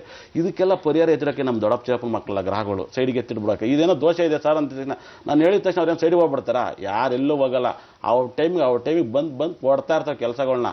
ಯಾರ್ಯಾರ ಮನೇಲಿ ಆಸೈಡ್ ಆಗಬೇಕು, ಯಾರ್ಯಾರ ಮೇಲೆ ಸೂಸೈಡ್ ಮಾಡ್ಕೋಬೇಕು, ಯಾರ್ಯಾರ ಮನೆ ಕಟ್ಟಬೇಕು, ಎಲ್ಲ ಗ್ರಹಗಳಿಂದಲೇ ಹೇಳ್ತೀನಿ. 5ನೇ ನಂಬರ್ಗೆ ಬಿಟ್ಟಿದ್ದೀನಿ ನೋಡಿ. 5ನೇ ನಂಬರ್ ಅಂದ್ರೆ ಡೇಂಜರ್ ನೋಡಿ. 5ನೇ ನಂಬರ್ ಎಷ್ಟೆಲ್ಲ ಮಾತಾಡ್ಕೆ ಬಂದು ಅಲ್ಲಿಗೆ ಬಂದು ನಿಂತ್ಕಂತು. 5, 14, 23ನೇ ತಾರೀಕು ಭಾಳ ಹುಷಾರಾಗಿರ್ಬೇಕು. ಮತ್ತು ತುಂಬ ಡೇಂಜರ್ ದಿನ 6ನೇ ತಾರೀಕಲ್ಲಿ ಯಾರ್ಯಾರು ಹುಟ್ಟಿದ್ದಾರೆ ಅವರೆಲ್ಲ ಭಾಳ ಕೇರ್ಫುಲ್ ಆಗಿರ್ಬೇಕು. ಇವತ್ತೇನಾದ್ರು ಆಕ್ಸಿಡೆಂಟ್ ಆಗೋದಾಗಲಿ, ಅವ್ರ ಮನೇಲಿ ಸಾವಾಗಿರಲಿ, ಯಾರೋ ಸಾಲದಾರು ಬಂದು ಬಾಯಿಗೆ ಬಂದು ಬೈದರದ 6ನೇ ತಾರೀಕೆ ಹುಟ್ಟಿರ್ತಾರೆ. 6ನೇ ತಾರೀಕು ಹುಡ್ತವ್ರಿಗೆ ಇವತ್ತು ಆ ಕರ್ಮನ ಅನುಭವಿಸ್ಬೇಕು. ನಾವೇನು ಮಾಡೋಕ್ಕಾಗಲ್ಲ. 6, 15, 24ನೇ ತಾರೀಕು ಭಾಳ ಹುಷಾರಾಗಿರ್ಬೇಕು ಇವತ್ತು. ಆಮೇಲೆ 7 ಜಗತ್ತಲ್ಲಿ ಭಾಳ ಡೇಂಜರ್ ನಂಬರ್. 7, 16, 25 ಜಗತ್ತಲ್ಲಿ ತುಂಬ ನೇಮ್ ಮಾಡೋರು ಇವರಷ್ಟು ನೇಮ್ ಯಾರೂ ಮಾಡೋಕ್ಕಾಗಲ್ಲ. ಆದರೆ ಇವರಷ್ಟು ಪರ್ಸ್ನಲ್ ಪ್ರಾಬ್ಲಮ್ ಬೀಳೋರು ವೈವಾಹಿಕ ಜೀವನದಲ್ಲಿ ತುಂಬ ಡೈವರ್ಸು. ಅಲ್ಲಿ ಹೋಗಿ ನಿಂತ್ಕೊಂಡ್ರೆ ಅರ್ಧ ಇವರವೇ ನಿಂತಿರ್ತಾರೆ ಡೈವರ್ಸ್ ಕೇಸಲ್ಲಿ. ಈ 7ನೇ ತಾರೀಕು ಹುಡ್ತಾರೋ, 16ನೇ ತಾರೀಕಲ್ಲಿ ಹುಡ್ತಾರೋ, 25ನೇ ತಾರೀಕಲ್ಲಿ ಹುಡ್ತಾರೋ. ಇವತ್ತು ಸಾಕಾಗೋಷ್ಟು ಗೊಂದಲ ಇರಬೇಕು. ಆಮೇಲೆ ಆಟ ಓಡಿಸ್ತಾ ಇರಲಿ, ಇವರೆಲ್ಲ ಫೈನ್ ಕಟ್ತಾರೆ. ಆಮೇಲೆ ಪೊಲೀಸ್ ಆಗಿರಲಿ, ಲಾಯರ್ ಆಗಿರಲಿ, ಜ್ಯೋತಿಷ್ಠರಾಗಿರಲಿ, ಏನು ಸರ್ ನೀವೇನೋ ಹೇಳ್ತಾರೆ ನಂಗೆ ತಲೆಗೆ ಏನು ಹೋಗ್ತಾ ಇಲ್ಲ ಸರ್, ಇಷ್ಟಕ್ಕೆಲ್ಲ ಇಷ್ಟು ದುಡ್ಡು ಕೊಟ್ಟು ಬರ್ಬೇಕಾದ್ರೆ ಸರ್, ನಾನು ಭಾಳ ದೂರಿಂದ ಬಂದರೆ ಅದು 7ನೇ ತಾರೀಕು ಹುಟ್ಟಿರ್ತಾರೆ. ಅವ್ರು ಇವತ್ತು ಏನೇ ಹೇಳ್ತಾರೆ ಅವ್ರು ಸರಿಯಾಗಿ ಹೇಳೋಕ್ಕಾಗಲ್ಲ. ಈ 7ನೇ ತಾರೀಕು ಆಮೇಲೆ ದೇವಸ್ಥಾನ ಪೂಜೆ ಅರ್ಚಕರಾದ ಕೂಡ ಮಂಗಳಾರತಿ ಕಾಸು ಸರಿಯಾಗಿ ಬೀಳಕ್ಕಲ್ಲ. ಈ 7ನೇ ತಾರೀಕು ಇವತ್ತೇನು ಎದ್ದು ಬಿದ್ದು ಓಡ್ ಬಂದು ಇವತ್ತೇನು ಮಂಗಳಾರತಿ ಕಾಸೆ ಬೀಳ್ತಾಯಿಲ್ಲ ಅನ್ಬೇಕಾಗುತ್ತೆ. ಈ 7ನೇ ತಾರೀಕು ಭಾಳ ಹುಷಾರಾಗಿರ್ಬೇಕು. 8 ಜಗತ್ತಲ್ಲಿ ಮುಂದಿನ ವರ್ಷ ಕಾದೀತೆ ಮಾರಿ ಹಬ್ಬ. ನಾನು ನೋಡಿ 17ನೇ ತಾರೀಕು ಕಾದೀತೆ ಊರ ಹಬ್ಬ ಅಂತ ಹೇಳಿದ್ದೆ. ಊರ ಹಬ್ಬ ಅಲ್ಲ, ಊರನ್ನೇ ತಕ್ಕೊಬಿಟ್ಟೈತೆ. ನಾನು ಹೇಳ್ತೀನಂತ ಊರು ತಕ್ಕೊಬಿಟ್ಟಿದ್ದೆ, ನನಗೆ ಗೊತ್ತಿಲ್ಲ. ನಾನು ಏನಪ್ಪ ಅಂದರೆ ನಂಬರ್ ಬಿಟ್ಟರೆ ಬೇರೆ ಏನು ಯೋಚನೆ ಮಾಡಲ್ಲ. ನಂಬರು ಕುಂಡ್ಲಿ ಇಷ್ಟು ಬಿಟ್ಟರೆ ಸರ್ ನೀವು ಅಲ್ಲೆಲ್ಲ ಹೋಗ್ಬಿಟ್ಟು ಪರಿಹಾರ ಮಾಡಿ, ಇಲ್ಲೆಲ್ಲ ಹೋಗಿ ಪರಿಹಾರ ಅವೆಲ್ಲ ಹೇಳಲ್ಲ ಸರ್. ಇಂಥ ವರ್ಷದಲ್ಲಿ ನೀವು ಕಷ್ಟ ಅಂದರೆ ಕಷ್ಟನೇ, ಅದು ಅವ್ರ ಕರ್ಮ, ನಾವೇನು ಮಾಡೋಕ್ಕಾಗಲ್ಲ. ಅದನ್ನು ಹೆಂಗೆ ಫಾಲೋ ಮಾಡ್ಬೇಕಂದ್ರೆ ಒಬ್ಬ ಮನುಷ್ಯನಿಗೆ ಸದ್ಯದಲ್ಲೇ ನಿಮಗೆ ನಾಗೇಂದ್ರ ಪ್ರಸಾದ್ ಅಂತ ಎಲ್ಲರಿಗೂ ಗೊತ್ತಿರ್ಬೋದು. ಪ್ರಸಾದ್ ಅವ್ರಿಗೂ ನನಗೂ ಅದು ಏನು ಒಳನಾಟ ಸ್ಟಾರ್ಟ್ ಆಯ್ತು ಗೊತ್ತಿಲ್ಲ. ಒಂದು ವೇದಿಕೆ ಮೇಲೆ, ನಾನು ವೇದಿಕೆ ಅಂದರೆ ಭಾಳ ಎದುರ್ತೀನಿ. ಅವರಿಬ್ಬರು ನಾವು ಒಂದೇ ಸಿದ್ದು, ನಾನು ಅವರು ಮತ್ತು ಸಾಂಗ್ಲಿಯನ್ನು ಎಲ್ಲ ಒಟ್ಟಿಗೆ ಇದ್ದು ನಾನು ಮಾತಾಡ್ತಾ ಇದ್ದೀನಿ. ರಾಜ್ಕುಮಾರ್ ಅಣ್ಣವರ ಹುಟ್ಟಿದ ಗುಣಗಾನ ಕರೆದಿದ್ರು ರವೀಂದ್ರ ಕಲಶದಲ್ಲಿ. ನನಗೆ ನಾನು ಏನು ಮಾಧ್ಯಮದ ಮುಂದೆ ಒಳ್ಳೆ ಗನ್ ಮಾತಾಡ್ತೀನಿ, ಎದುರುಗಡೆ ವೇದಿಕೆ ಮೇಲೆ ಮಾತ್ರ ಒಂದು ಮಾತಾಡೋಕ್ಕೂ ಭಯ ನನಗೆ. ಅದೇನೋ ನನಗೆ ರೂಢಿ ಇಲ್ಲ. ನಾಗೇಂದ್ರ ಪ್ರಸಾದ್ ಎಲ್ಲರೂ ನನ್ನೇ ನೋಡ್ತಾವ್ರೆ. ನಾಗೇಂದ್ರ ಪ್ರಸಾದ್, ಸಾಂಗ್ಲಿ ಅನ್ನೋರು ಎಲ್ಲರೂ ನಾನು ಮಾತಾಡ್ತಾರೆ. ಒಂದು ರಾಜ್ಕುಮಾರ್ ಬಗ್ಗೆ ನನಗೆ ಚೆನ್ನಾಗಿ ಗೊತ್ತು. ಯಾಕಂದರೆ ನಾನು ಜಾತಕ ನೋಡ್ತೀನಿ ಅಂದರೆ ದೊಡ್ಡ VIP ಮೇಲೆ ನಾನು ಯಾವಾಗಲೂ ಪ್ರಯೋಗ ಮಾಡೋದು. ಯಾವುದೋ ದೇವ್ರ ಬಗ್ಗೆ ದೇವ್ರ ಜಾತಕ ತಂದು ನಾನು ಪ್ರಯೋಗ ಮಾಡೋಕ್ಕೆ ನಾವು ಹುಡ್ತಾಗ ಅವ್ರು ಕಂಡಿಲ್ಲ. ಒಬ್ಬೊಬ್ಬ ಒಂದೊಂದು ಥರ ಬರ್ದಿರ್ತಾನೆ. ಆ ಬುಕ್ನೆಲ್ಲ ತಂದು ನನ್ನ ಕೈಲಿ ನೋಡೋಕ್ಕಾಗಲ್ಲ. ಇವಾಗಿರೋ ತೆಂಡೂಲ್ಕರ್ ಆಗಿರ್ಬೋದು, ಇವಾಗಿರೋ ರಾಜ್ಕುಮಾರ್ ಆಗಿರ್ಬೋದು, ಶಿವರಾಜ್ ಕುಮಾರ್ ಆಗಿರ್ಬೋದು, ಇವರೆಲ್ಲ ಏನೇನು ಮಾಡ್ತಾರೆ, ಯಾವ್ಯಾವ ಡೇಟು, ಯಾವ ನಕ್ಷತ್ರ ಪಟ ಹೇಳ್ತೀನಿ. ಹೇಳೋದಕ್ಕೂ ನನಗೊಂದು ಸಂಬಂಧ ಇರುತ್ತೆ. ಆ ಒಂದು ವೇದಿಕೆ ಮೇಲೆ ಭಯ. ಅವತ್ತಿಂದ ನಾಗೇಂದ್ರ ಪ್ರಸಾದ್ ನನಗೂ ತುಂಬ ಕ್ಲೋಸ್ ಆಯಿತು. ಆಮೇಲೆ ಅವ್ರಿಗೆ ಏನೋ ಜ್ಯೋತಿಷದ ಮೇಲೆ ಭಾಳ ಒಲವು ಅಂದರೆ ಭಾಳ ಒಲವು. ಅವ್ರೇನೋ ಫ್ರೀ ಇದ್ರೆ ಬೆಳಗ್ಗೆ ಸರ್ ಯಾವ್ಯಾವ ನಕ್ಷತ್ರ ನನಗೆ ಒಳ್ಳೇದು ಮಾಡ್ತೇವೆ, ಯಾವ್ಯಾವ ನಕ್ಷತ್ರ ಕೆಟ್ಟದ್ದು ಮಾಡುತ್ತೆ, ಯಾವ ನಂಬರ್ ಏನು ಮಾಡುತ್ತೆ ಅಂತ. ಸದ್ಯದಲ್ಲೇ ಜ್ಯೋತಿಷದಲ್ಲಿ ಅವರು ತುಂಬ VIP ನೋಡಿರ್ತಾರೆ. ತುಂಬ ಕರ್ನಾಟಕದಲ್ಲಿ ಹಲವಾರು ಜನ ಜ್ಯೋತಿಷ್ಯರು ಅವರು ನೋಡಿರ್ತಾರೆ. ಸದ್ಯದಲ್ಲಿ ಅವ್ರನ್ನ ಮಾತಾಡಿಸ್ತೀನಿ ನಾನು ಇದೇ ಜಿ ಕನ್ನಡ ಮಾರ್ನಿಂಗ್ ಮಂತ್ರಲ್ಲಿ. ಸರ್ ಈ ನಂಬರು, ಈ ನಕ್ಷತ್ರ ಏನು ಮಾಡುತ್ತೆ ಅಂತ ಅವರೇ ನನಗೆ ಹೇಳ್ಕೊಡ್ತಾರೆ. ಆ ಮಟ್ಟಕ್ಕೆ ಹೇಳ್ತಾರೆ. 8ನೇ ತಾರೀಕು ನೋಡಿ, ಮುಂದಿನ ವರ್ಷ 8 ಅಂತ ಕಾದಿ ನೋಡಿ. 8ನೇ ತಾರೀಕು ಹೆಂಗೆ ನಿಲ್ಲಿಸುತ್ತೆ, ಹಿಂಗೆ ನಿಲ್ಲಿಸುತ್ತೆ ಅಂದರೆ ಮುಂದಿನ ವರ್ಷ ಇನ್ನೆಷ್ಟು ನಿಲ್ಲಿಸುತ್ತೆ. ಆದ್ರೆ 8ನೇ ತಾರೀಕು ಬಗ್ಗೆ ಲಾಸ್ಟಲ್ಲಿ ಹೇಳ್ತೀನಿ. ಯಾವುದೋ ಫೋನ್ ಕರೆದ್ರೆ ತಗೊಂಡು ನಾಗೇಂದ್ರ ಪ್ರಸಾದ್ ಅವ್ರ ಜೊತೆ ಮಾತಾಡ್ತೀನಿ ಅಂತ ಹೇಳ್ತಾ ಇದ್ರು. ಹಾಗೆ ಇವಾಗ ಒಬ್ರು ಕಾಲರು ರೆಡಿ ಇದ್ದಾರೆ, ಅವ್ರ ಜೊತೆ ಮಾತಾಡಬೇಕು ನಮ್ಮ ಆರ್ಯವರ್ಧನ್ ಅವ್ರ ಅಂತ ಕೇಳ್ಕೊಂತ ಕಾಲ್ ರಿಸೀವ್ ಮಾಡೋಣ. ಹಲೋ ಹಲೋ, ಯಾರು ಮಾತಾಡ್ತಿರೋದು? ಹಲೋ, ನಾನು ರುಕ್ಮಿಣಿ ಅಂತ ಸರ್. ರುಕ್ಮಿಣಿ ಅಂತ ಎಲ್ಲಿಂದ ಮಾಡ್ತಿದ್ದೀರಾ ಕಾಲ್ನ? ಬ್ಯಾಂಗ್ಳೂರಿಂದ sir, Sarjapur road. Okay Rukmini ಅವರೇ, ನಿಮ್ಮ ಡೇಟ್ ಆಫ್ ಬರ್ತ್ ಹೇಳಿ. ನಮ್ ಡೇಟ್ ಆಫ್ ಬರ್ತ್ ಅಲ್ಲ ಸರ್, ನಮ್ಮ ಮಗು ಡೇಟ್ ಆಫ್ ಬರ್ತ್ ಹೇಳ್ತೀನಿ. ಹೇಳಿ. 27/2010. 27/2010. 27 2010. ಏನ್ ಕೇಳ್ಬೇಕು? ಅವ್ರ ಭವಿಷ್ಯದ ಬಗ್ಗೆ ಕೇಳ್ಬೇಕಾಯ್ತು ಸರ್. ಮುಂದೆ ಮಗು ಹೆಸರು ಏನಮ್ಮ? ತನಿಷ್ಕಾ. ಏನಿದು, ಎಷ್ಟನೇ ಇಸ್ವಿ? 2010. ತನಿಷ್ಕಾ ನಾ ಮಗಳ ಹೆಸರು? ಹಾ ಹೌದು, ತನಿಷ್ಕಾ. ತನಿಷ್ಕಾ. ಸರಿ. ಓಕೆ, ಏನು ಕೇಳ್ಬೇಕಮ್ಮ? ಅವ್ರ ಭವಿಷ್ಯ, ಅವ್ರ ಎಜುಕೇಶನ್ ಬಗ್ಗೆ ಎಲ್ಲ ಕೇಳ್ಬೇಕಾಯ್ತು ಸರ್. ಆಮೇಲೆ ನಾನು ನಿಮ್ಮನ್ನೊಂದು ಕೇಳ್ತೀನಿ. ಮಾರ್ನಿಂಗ್ ಮಂತ್ರ ನೋಡ್ತಾ ಇದ್ರಾ? ಹೌದು ಸರ್. 17ನೇ ತಾರೀಕು ಕಾದಿದ್ದ ಊರಬ್ಬ ಅಂತ ಹೇಳ್ತಾ ಇದ್ದೆ. PN ಅಕ್ಷರಕ್ಕೆ ಅಕ್ಷರ ಕಾದಿದ್ದ ಗಾಚಾರ ಅಂತ ಹೇಳ್ತಿದ್ದೆ. ಜ್ಞಾಪನ ಇದೆಯಾ? ಹಾ ಹೌದು ಸರ್, ಅದಕ್ಕೋಸ್ಕರನೇ ಭಯ ಬಂದು ನಾನು ಫೋನ್ ಮಾಡಿದ್ದು ಸರ್. ನೋಡಿ, ನಿಮ್ಮನ್ನ ಒಂದು ಹಂಗೆ ಲೈನಲ್ಲಿರಿ. ನಾನು ಸೌಜನ್ಯ ಮೊನ್ನೆ ಯೋಚನೆ ಮಾಡ್ತಾ ಇದ್ದೆ, ನನಗೆ ಆಕ್ಸಿಡೆಂಟ್ ಆಗೋದು ಒಂದು 15 ದಿವಸ ಮುಂಚೆ ಗೊತ್ತಾಯ್ತು. ನನ್ನ ಮನೆಯಲ್ಲಿ ನನ್ನ ಬೇಕ್ರಿ ಹುಡುಗರು ನನ್ನ ಕೈಲಿ ದಿಲ್ ಪಸನ್ನು ಬ್ರೆಡ್ಡು ಪಪ್ಸು ಬಂದಂಗೆ ಯಾರ ಕೈಲೂ ಬರಲ್ಲ, ಅಷ್ಟು ಚೆನ್ನಾಗಿ ಮಾಡ್ಕೊಡ್ತೀನಿ. ಟೋಸ್ಟ್ ಆಗಿರೋದು, ಪಿಜ್ಜಾ ಇದೆಲ್ಲ ಮನೆಯಲ್ಲೇ ಬೇಕಾದ್ರೆ ಪಲ್ಯ ಬನ್ನು, ನಮ್ಮ ಕೈಲಿ ಬೂದ್ ಕುಂಬಳಕಾಯಿ ಹಲ್ವಾ ತುಂಬಾ ಚೆನ್ನಾಗಿ ಬರುತ್ತೆ. ದಿಲ್ ಪಸನ್ ಅಂತೂ ಸಕ್ಕತ್ತಾಗಿ ಬರುತ್ತೆ. ನೀವು ದಿಲ್ ಪಸನ್ ಆಲ್ ಓವರ್ ವರ್ಲ್ಡ್ ತಿನ್ನಕ್ಕಾಗಲ್ಲ, ಆ ತರ ಮಾಡ್ಕೊಡ್ತೀನಿ. ಒಂದು 200 ಕಾಯಿನ 1 ಅವರ್ ತುರ್ದ್ಬಿಡುವೆ ನಾನು. ಒಂದು 200 ಕಾಯಿನ 1 ಅವರ್ ತುರ್ದ್ಬಿಡುವೆ. ಶಾಕ್ ಆಗ್ಬೋದು, ಏನಪ್ಪ ಇವ್ರು ಅಂತ ಹಠ ಕಟ್ಕೊಂಡು ತುರಿತಿದ್ದು. ನೀವು ಹಂಗೆ ಲೈನಲ್ಲಿರಿ. ನಾನು ಏನಕ್ಕೆ ಈ ಮಾತನ್ನು ಹೇಳ್ತಾ ಇದ್ದೀನಿ ಅಂದ್ರೆ, ರುಕ್ಮಿಣಿ ಅವರು ಹೀಗೆ ಲೈನಲ್ಲಿ ಇರಬೇಕು. ಮಾತನ್ನು ಹೇಳ್ತಾ ಇದ್ದೀನಿ ಅಂದ್ರೆ, ನಾನು ಮೊನ್ನೆ ಯೋಚನೆ ಮಾಡ್ತಿದ್ದೆ, ನಮ್ಗೆ ಆಕ್ಸಿಡೆಂಟ್ ಆಗೋದೆಲ್ಲ ಗೊತ್ತಾಗಿ ನಮ್ಮ ವೈಫು ನಮ್ಮ ಬೇಕರಿ ಎಲ್ಲ ಗೊತ್ತಾಗಿ ಕೂಡ ನನ್ನ ಕೈಲಿ ಏನು ಮಾಡೋಕ್ಕಾಗಲ್ಲ. ಹಾಗೇ ಬಿಡ್ತಾವತ್ತು ಆಗಿದ್ದಲ್ಲ. ಮುಂದೆ ಹಂಗೆ ಅನಿಸ್ತಾಯಿತ್ತು, ಮುಂದೆ ನಮ್ಮ ಎಲ್ಲರಿಗೂ ಕೂಡ ಬದುಕೋದ್ರ ಬಗ್ಗೆ ಆಸೆ ಇರುತ್ತೆ. ಅಮ್ಮ ಕೇಳಿಸ್ತಾ ಇದೆಯಾ? ಹೇಳಿ ಸರ್. ನಿಮ್ಮ ಡೇಟ್ ಆಫ್ ಬರ್ತ್ ಮಗುದು ತುಂಬಾ ಚೆನ್ನಾಗಿದೆ. 217 ಕಾಂಬಿನೇಷನ್ನು. ಆದರೆ ಇವ್ರಿಗೆ ತುಂಬಾ ಒಳ್ಳೆ ನೇಮ್ ನಂಬರು, ತುಂಬ ಅಂದರೆ 39 ಬರೋಂಥ ಒಂದು ನಂಬರು, ಇಲ್ಲ 11 ಬರೋದು, 11 ಬರೋದು, 12 ಬರೋದು ತುಂಬ ಒಳ್ಳೆ ನಂಬರು. ಲೈಫಲ್ಲಿ ತುಂಬ ಸಕ್ಸಸ್ ಕಾಣೋಂಥ ಒಂದು ಡೇಟ್ ಆಫ್ ಬರ್ತ್ ಇದು. ತುಂಬ ಅಂದರೆ ತುಂಬ ಒಳ್ಳೆ ಡೇಟ್ ಆಫ್ ಬರ್ತ್. ಇವತ್ತು ನೋಡಿ 3ನೇ ತಾರೀಕಿಗೂ 2ಕ್ಕೂ ತುಂಬ ರಾಜಯೋಗ, ತುಂಬ ರಾಜಯೋಗ. ಯಾಕೆ ಈ ಮಾತು ಹೇಳ್ತಂದರೆ, ರೋಹಿತ್ ಶರ್ಮಾ ಹೊಡೆದಿದ್ದು 2ನೇ ತಾರೀಕು, ಅವ್ರು ಹುಟ್ಟಿರೋದು 30ನೇ ತಾರೀಕು. ನೋಡಿ 200 ರನ್ ಹೊಡೆದ್ರು. ಈ ನಂಬರ್ಗೂ ಈ ಹೊಡೆಯೋಕ್ಕೂ ಸಂಬಂಧ ಇರುತ್ತೆ, ಸುಮ್ಮನೆ ಅಲ್ಲ. ಇವ್ರು 2ನೇ ತಾರೀಕು ಹುಟ್ಟಿರೋದು 3 ತುಂಬ ಲಕ್ಕಿ ನಂಬರು. 3, 12, 21 ತುಂಬ ರಾಜಯೋಗದ ನಂಬರು. 1 ತುಂಬ ಅವಾಯ್ಡ್ ಮಾಡಬೇಕು. 2ನೇ ತಾರೀಕಿಗೆ 2 ಸೇತರು ತುಂಬ ಅವಾಯ್ಡ್ ಮಾಡಬೇಕು. 4 ತುಂಬ ಡೇಂಜರು. 5 ತುಂಬ ರಾಜಯೋಗ, 5, 14, 23. 7ನೇ ತಾರೀಕು the best life partner. 8 okay, 8ನೇ ತಾರೀಕು ಮದುವೆ ಮಾಡ್ಕೊಳಲ್ಲ, 9ನೇ ತಾರೀಕು ಮದುವೆ ಮಾಡ್ಕೊಳಲ್ಲ. ಇವ್ರು ಯಾರನ್ನ ಹೆಚ್ಚಾಗಿ ಮದುವೆ ಮಾಡ್ಕೊಂಡಿದ್ದೇನೆ ಅಂದರೆ 3, 12, 21 ಮತ್ತು 5, 14, 23, 9 ಅವಾಯ್ಡ್ ಮಾಡಬೇಕು. 7 ತುಂಬ ಲಕ್ಕಿ ನಂಬರ್. ಈ ಡೇಟನ್ನು ಫಾಲೋ ಮಾಡೋಕ್ಕೇಳಿ ತುಂಬ ಒಳ್ಳೆ ಡೇಟ್ ಆಫ್ ಬರ್ತು. ಹೆಚ್ಚಾಗಿ ಅಮ್ಮನವ್ರ ಆರಾಧನೆ ಮಾಡೋಕ್ಕೇಳಿ ಒಳ್ಳೇದಾಗಲಿ. ಓಕೆ. ಹಾಗೆ 7.5 ಬಗ್ಗೆ ಮಾತಾಡ್ತಿದ್ವಿ ಇವತ್ತು. ಸೌಜನ್ಯ ಅಂತೆ ತುಂಬಾ ಗರ್ವದಿಂದ ಎದೆ ಉಬ್ಬರಿಸ್ಕೊಂಡೆಲ್ಲ ನಡೀತಾ ಇದ್ರೆ ಹೆಗ್ಲ ಮೇಲೆ ಹೇರಿ ಕುತ್ಕೊಂಡ್ಬಿಡ್ತಾನಂತೆ ಶನಿ. ತಗ್ಗಿ ಬಗ್ಗೆ ನಡೀತಾ ಇದ್ರೆ ಬೇಗ ಕೆಳಗೆ ಇಳಿದ್ಬಿಡ್ತಾನಂತೆ ಅಂತ ಹೇಳ್ತಾರೆ. ಹಾಗೆ ಇವಾಗ ತಗ್ಗಿ ಬಗ್ಗೆ ಒಬ್ರು ಕಾಲ್ ಮಾಡಿದ್ದಾರೆ, ನಮ್ಮ ಹತ್ರ ಮಾತಾಡ್ಬೇಕು ಅಂತಾನೆ. ಅವ್ರ ಹತ್ರ ಮಾತಾಡೋಣ ಬನ್ನಿ. ಹಲೋ ಹಲೋ, ಯಾರು ಮಾತಾಡ್ತಿರೋದು? ಸರ್, ನಾನು ಪಾರ್ವತಿ ಅಂತ ಮಾತಾಡ್ತಿರೋದು. ಪಾರ್ವತಿ, ಪಿ ಇಂದ ಸ್ಟಾರ್ಟ್ ಆಗುತ್ತೆ ನಿಮ್ಮ ಹೆಸರು. ಸರಿ, ಹೇಳಿ ನಿಮ್ಮ ಏನ್ ಕೇಳ್ಬೇಕಾಯ್ತು? ನಿಮ್ಮ ಡೇಟ್ ಆಫ್ ಬರ್ತ್ ಹೇಳಿ. ಸರ್, ನನ್ನ ಮಗನ ಬಗ್ಗೆ ಕೇಳ್ಬೇಕಾಗಿತ್ತು. ನಿಮ್ಮ ಮಗನ ಹೆಸರು? ಮೋಹನ್ ಕುಮಾರ್ ಅಂತ. ಮೋಹನ್ ಕುಮಾರ್. ಓಕೆ, ಅವ್ರ ಡೇಟ್ ಆಫ್ ಬರ್ತ್ ಹೇಳಿಮ್ಮ. 23 11 1997. 1997. ತುಂಬಾ ಸ್ಲೋ ಮೋಷನ್ ಅಲ್ಲಿ ಮಾತಾಡ್ತಿದ್ದೀರಾ, ಯಾಕೆ ಪಾರ್ವತಿ? ಅಂದ್ರೆ ತುಂಬಾ ಸಂತೋಷ ಆಯ್ತು ಮೇಡಮ್, ಎಷ್ಟು ದಿನದಿಂದ ಟ್ರೈ ಮಾಡ್ತೀವಿ ಇದು. ಹೌದಾ? ನಿಮ್ಮ ಧ್ವನಿನಲ್ಲಿ ಆಕ್ಚುಲಿ ಸಂತೋಷ ಇಲ್ಲ, ನಮಗ್ ಬೇಜಾರಾಗ್ತಿದೆ. ಸ್ವಲ್ಪ ಖುಷಿಯಾಗಿ ಹೇಳಿ, ಮಾರ್ನಿಂಗ್ ಮಂತ್ರಗೆ ಜೈ ಅಂತ ಒಂದ್ಸಲ. ಪರಮೇಶ್ವರ ಕೇಳಿಸ್ಬಿಡುತ್ತೆ ಅಂತ ಜೋರಾಗಿ ಹೇಳಿದ್ರೆ. ಹಾಗೇನಿಲ್ಲ ಸರ್, ಹಾಗೇನಿಲ್ಲ. ಸೊ ಒಂದ್ಸಲ ಹೇಳ್ಬಿಡಿ ಮಾರ್ನಿಂಗ್ ಮಂತ್ರಗೆ ಜೈ ಅಂತ. ಆಯ್ತು, ಆಯ್ತಾ? ಸರಿ. ಇವಾಗ ಹೇಳಿ, ಇವರ ಮಗನ ಬಗ್ಗೆ ಪ್ರಶ್ನೆ ಕೇಳ್ಬೇಕು. ಏನ್ ಕೇಳ್ಬೇಕಮ್ಮ? ಗುರುಜಿಗಳೇ ನಮಸ್ಕಾರ. ನಮಸ್ಕಾರ. ಹೇಗ್ ಬರ್ತಾ ಇದೆ ಮಾರ್ನಿಂಗ್ ಮಂತ್ರ? ಅಯ್ಯೋ, ಹೇಳ್ಬೇಕು ಅಂದ್ರೆ ಸಾಕಷ್ಟು. ಆವಾಗ ರಾಮಾಯಣನ ವಾಲ್ಮೀಕಿಗಳು ಬದ್ರು, ಇವಾಗ ನೀವು ವಾಲ್ಮೀಕಿನ್ ಬರೀತಾ ಇದಾರಾ? ಹೌದು ಸರ್. ಹೌದಾ? ಅಷ್ಟು ಭಯ ಆಗ್ತೈತೆ ಅವ್ರು ಹೇಳ್ತಾ ಇದ್ರೆ. ಇವ್ರು ಹೇಳ್ತಾರೆ ಅಂತಾನೆ ನಿಮಗ್ ಭಯ ಆಗತ್ತೋ? ನಿಮಗ್ ಭಯ ಆಗತ್ತೆ ಅಂತಾನೆ ಇವ್ರು ಹೇಳ್ತಾರೆ? ಮಾತಾಡಕ್ಕೆ ಭಯ ಆಗ್ತಾ ಇದೆ, ಅಷ್ಟು ಖುಷಿ, ಅಷ್ಟು ಭಯ ಆಗ್ತಾ ಇದೆ. ನಿಮ್ಮ ಪ್ರಶ್ನೆ ಏನು ಕೇಳಿಮ್ಮ? ಅದೇ ನನ್ ಮಗಂದು ಓದ್ ಬಗ್ಗೆ ಕೇಳ್ಬೇಕು, ಮತ್ತೆ ಅವ್ನ್ ಮುಂದೆ ಒಂದು ಮದ್ವೆ ಡೇಟ್ ಬಗ್ಗೆ ನಾನು ಕೇಳ್ಬೇಕು. ಅವರ ಓದು ಮತ್ತೆ ಎಲ್ಲಕ್ಕಿಂತ ಮುಂಚೆಗೆ ಮೇಡಮ್ ಒಂದೇ ಒಂದ್ಸಲ ನಾನು ರಿಕ್ವೆಸ್ಟ್ ಮಾಡ್ಕೊಂಡ್ ಕೇಳ್ಕೊಂತ ಇದ್ದೀನಿ, ದಯವಿಟ್ಟು ಲೈನ್ ಕಟ್ ಮಾಡಬೇಡಿ. ಮಾತಾಡಿ. ಅದೇ ಸರ್, ಮುಂದೆ ಅವನ್ ಮದ್ವೆ ಬಗ್ಗೆ ಮತ್ತೆ ಅಷ್ಟೇ ನಾನು ಕೇಳ್ಬೇಕಾಗಿರೋದು. ಓಕೆ, ನೀವು ಇಷ್ಟು ಸ್ಲೋ ಮೋಷನ್ ಪ್ರಶ್ನೆ ಕೇಳಿದ್ರಿ, ಫಾಸ್ಟ್ ಮೋಷನ್ ಅವ್ರು ಕೊಡ್ತಾರೆ. ಹೇಳಿ ಗುರುಗಳೇ. ಬಹಳ ಒಳ್ಳೆ ಡೇಟ್ ಆಫ್ ಬರ್ತ್, ತುಂಬಾ ಒಳ್ಳೆ ಡೇಟ್ ಆಫ್ ಬರ್ತ್. ಏನ್ ಹೆಸರು? ಮೋಹನ್. ಮೋಹನ್ ಬಹಳ ಒಳ್ಳೆ ಡೇಟ್ ಆಫ್ ಬರ್ತು. ಇಂಥ ಒಂದು ಡೇಟ್ ಆಫ್ ಬರ್ತ್ ನನ್ನ ಹತ್ರ ಬಂದ್ರೆ ಅಂತೂ ಅವ್ರು ಯಾವುದೇ ಕಷ್ಟ ಬರ್ದಾರ ನೋಡ್ಕೊತೀನಿ, ಯಾವುದೇ ಕಷ್ಟ ಬರ್ದಂಗೆ ನಾನು ನೋಡ್ಕೊತೀನಿ. ಯಾಕಂದರೆ ನನಗಿರೋಂಥ ಆ ಡೇಟ್ ಮೇಲಿರೋ ನಂಬಿಕೆ, ನನಗೆ ಅದ್ರ ಮೇಲಿರೋಂಥ ಒಂದು ನಂಬಿಕೆ. ಯಾಕಂದರೆ ಇಂಥ ಒಂದು ಡೇಟಲ್ಲಿ ಹುಟ್ಟಕ್ಕೆ ಭಾಳ ಪುಣ್ಯ ಮಾಡಿರ್ಬೇಕು. ಇದರಲ್ಲಿ ಏನಾದ್ರು ತಪ್ಪು ಡೇಟು ತಪ್ಪು ನಕ್ಷತ್ರದಲ್ಲಿ ಕೆಲಸ ಮಾಡಿದ್ರೆ ತೊಂದರೆಗೆ ಆಗ್ತಾರೆ.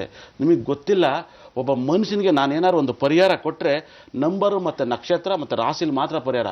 ಇನ್ಯಾವ ದುಡ್ಡು 10 ರೂಪಾಯಿ ಖರ್ಚು ಮಾಡೋ ದುಡ್ಡು ಹೇಳಲ್ಲ. 10 ಸೆಕೆಂಡ್ ಕೂಡ ನಂಬರ್ ಬಗ್ಗೆ ನಕ್ಷತ್ರ ಬಗ್ಗೆ ಯೋಚನೆ ಮಾಡೋಣಿದ್ರೆ ಮಾತ್ರ ನಮ್ಮ ಹತ್ರ ಕೇಳಕ್ಕೆ ಬರಬೇಕು.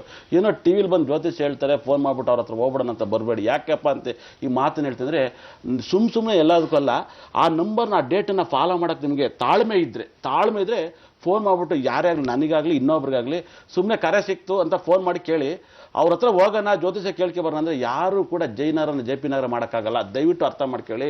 ನಿಮ್ಮ ಜಾಗದಲ್ಲಿ ಇರೋದನ್ನು ಹೇಳಿ ಕಳಿಸ್ಬೋದು. ಕಷ್ಟ ಹೇಗಿದೆ, ಸುಖ ಹೇಗಿದೆ ಅಂತ ಕೇಳಕ್ಕೆ ಮಾತ್ರ ಬರ್ರಿ. ಅವ್ರು ಏನೋ ಕೊಟ್ಬಿಡ್ತಾರೆ, ನಾನು ಸೂಪರ್ ಆಗ್ಬಿಡ್ತೀನಿ ಅಂದರೆ ಯಾವ ಸೂಪರ್ ಆಗಿ ಚಾನ್ಸಸ್ ಇಲ್ಲ. ಇದು ಭಾಳ ತಪ್ಪು ಕಲ್ಪನೆ.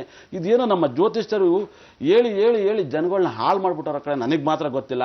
ಎಲ್ಲದಕ್ಕೂ ಒಂದು ಪರಿಹಾರ ಕೊಟ್ಬಿಡ್ತಾರೆ. ಏನು ಇವ್ರು ಅಪ್ಪನ ಮನೆ ಸಬ್ಜೆಕ್ಟ್ ಗ್ರಹಗಳಲ್ಲವ ಎತ್ತೆತ್ತು ಕೊಡೋಕ್ಕೆ. ಇದೆಲ್ಲ ಭಾಳ ತಪ್ಪು. ನನಗೆ ಗೊತ್ತಿರೋ ಜ್ಯೋತಿಷ್ಯರು ಎಂತೆಂಥ ಹೋಮ ಮಾಡ್ತೀನಿ, ಕಥೆಗಳು ಮಾಡ್ತೀನಿ ಅಂತ ಬಂದ್ರೆ ಅವ್ರಿಗೆಲ್ಲ ಜ್ಯೋತಿಷ ಆಫೀಸ್ ಇಟ್ಕೊಡೋಕ್ಕೆಲ್ಲ ನಾನು ತುಂಬ ಹೆಲ್ಪ್ ಮಾಡಿದ್ದೆ. ಅದು ನನ್ನ ಹತ್ರ ಅಲ್ಲ, ಸ್ವತಃ ನಾಗೇಂದ್ರ ಪ್ರಸಾದ್ ಕೇಳಿ ಕೂಡ ಹೆಲ್ಪ್ ಮಾಡ್ತೀನಿ. ಸಾರ್ ಇವ್ರು ಏನೋ ಮಾಡ್ತಾರದು ಮಾಡಿದ್ರು, ಇನ್ನೂ ಅವೆಲ್ಲ ಬಂದಿಲ್ಲ ವಾಪಸ್ಸು. ಯಾಕೆ ಬರಲ್ಲ ಅಂದರೆ ಸುಮ್ಮನೆ ಕಥೆಗಳು ಹೇಳ್ತಾರೆ, ಹಂಗಿದ್ದೆ ಪರಿಹಾರ ಹಿಂಗಿದೆ. ಅವೆಲ್ಲ ಸುಳ್ಳು, ಯಾವೆಲ್ಲ ಪಕ್ಕಾ ಸುಳ್ಳು. ಪರಿಹಾರ ಕೊಡ್ತೀನಿ ನಾನು. ಯಾರು ಇದ್ರೆ ಕರ್ಕೊಬರ್ರಿ ನೋಡೋಣ. ನಾನು CM ಆಗ್ಬೇಕಂತ ಆಸೆ ಇದೆ. ನಾನು ನೋಡೋಣ, ಮಾಡ್ಬಿಡಿ ನೋಡೋಣ. ಅವ್ರು ಕೇಳಿದ್ರೆ ಯಾರು MLA ಕೂಡ ಗೆಲ್ಸೋಕ್ಕಾಗಲ್ಲ, ಮಂಡಲ ಪಂಚಾಯತಿ ಗ್ರಾಮ ಪಂಚಾಯತಿನೂ ಗೆಲ್ಸೋಕ್ಕಾಗಲ್ಲ. ಸುಮ್ಮನೆ 10 ಜನ ಕೇಳಿದ್ರು 10 ಜನಕ್ಕೂ ಹೇಳ್ಕಳಿಸ್ತಾರೆ, ಸರ್ ಹಿಂಗೆ ಮಾಡಿ ಅಂತ.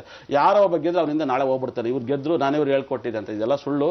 ದಯವಿಟ್ಟು ಭಾಳ ಡೇಟ್ ಆಫ್ ಬರ್ತು, ಈ ಡೇಟ್ ಆಫ್ ಬರ್ತು ಫೋನ್ ಮಾಡಿದ್ದು ನಾನು ತುಂಬ ಕೈ ಮುದ್ದು ಕೇಳ್ಕೊತಿದ್ದೀನಿ. ಏನಕ್ಕಪ್ಪ ಅಂದರೆ ಇಂಥ ಒಂದು ಡೇಟು ಜಗತ್ತಲ್ಲಿ ಸೋಲಲ್ಲ. ಇದನ್ನು ಸಕ್ಸಸ್ ಆಗ್ಬೇಕಂದ್ರೆ 1-10-19 ತಾರೀಕಲ್ಲಿ ಡೇಟಲ್ಲಿ ಕೆಲಸ ಮಾಡಬೇಕು. ಇಂಥ ಡೇಟಲ್ಲಿ ಹುಟ್ಟರೋ ಹುಡುಗಿನೇ ಮದುವೆ ಮಾಡ್ಕೋಬೇಕು.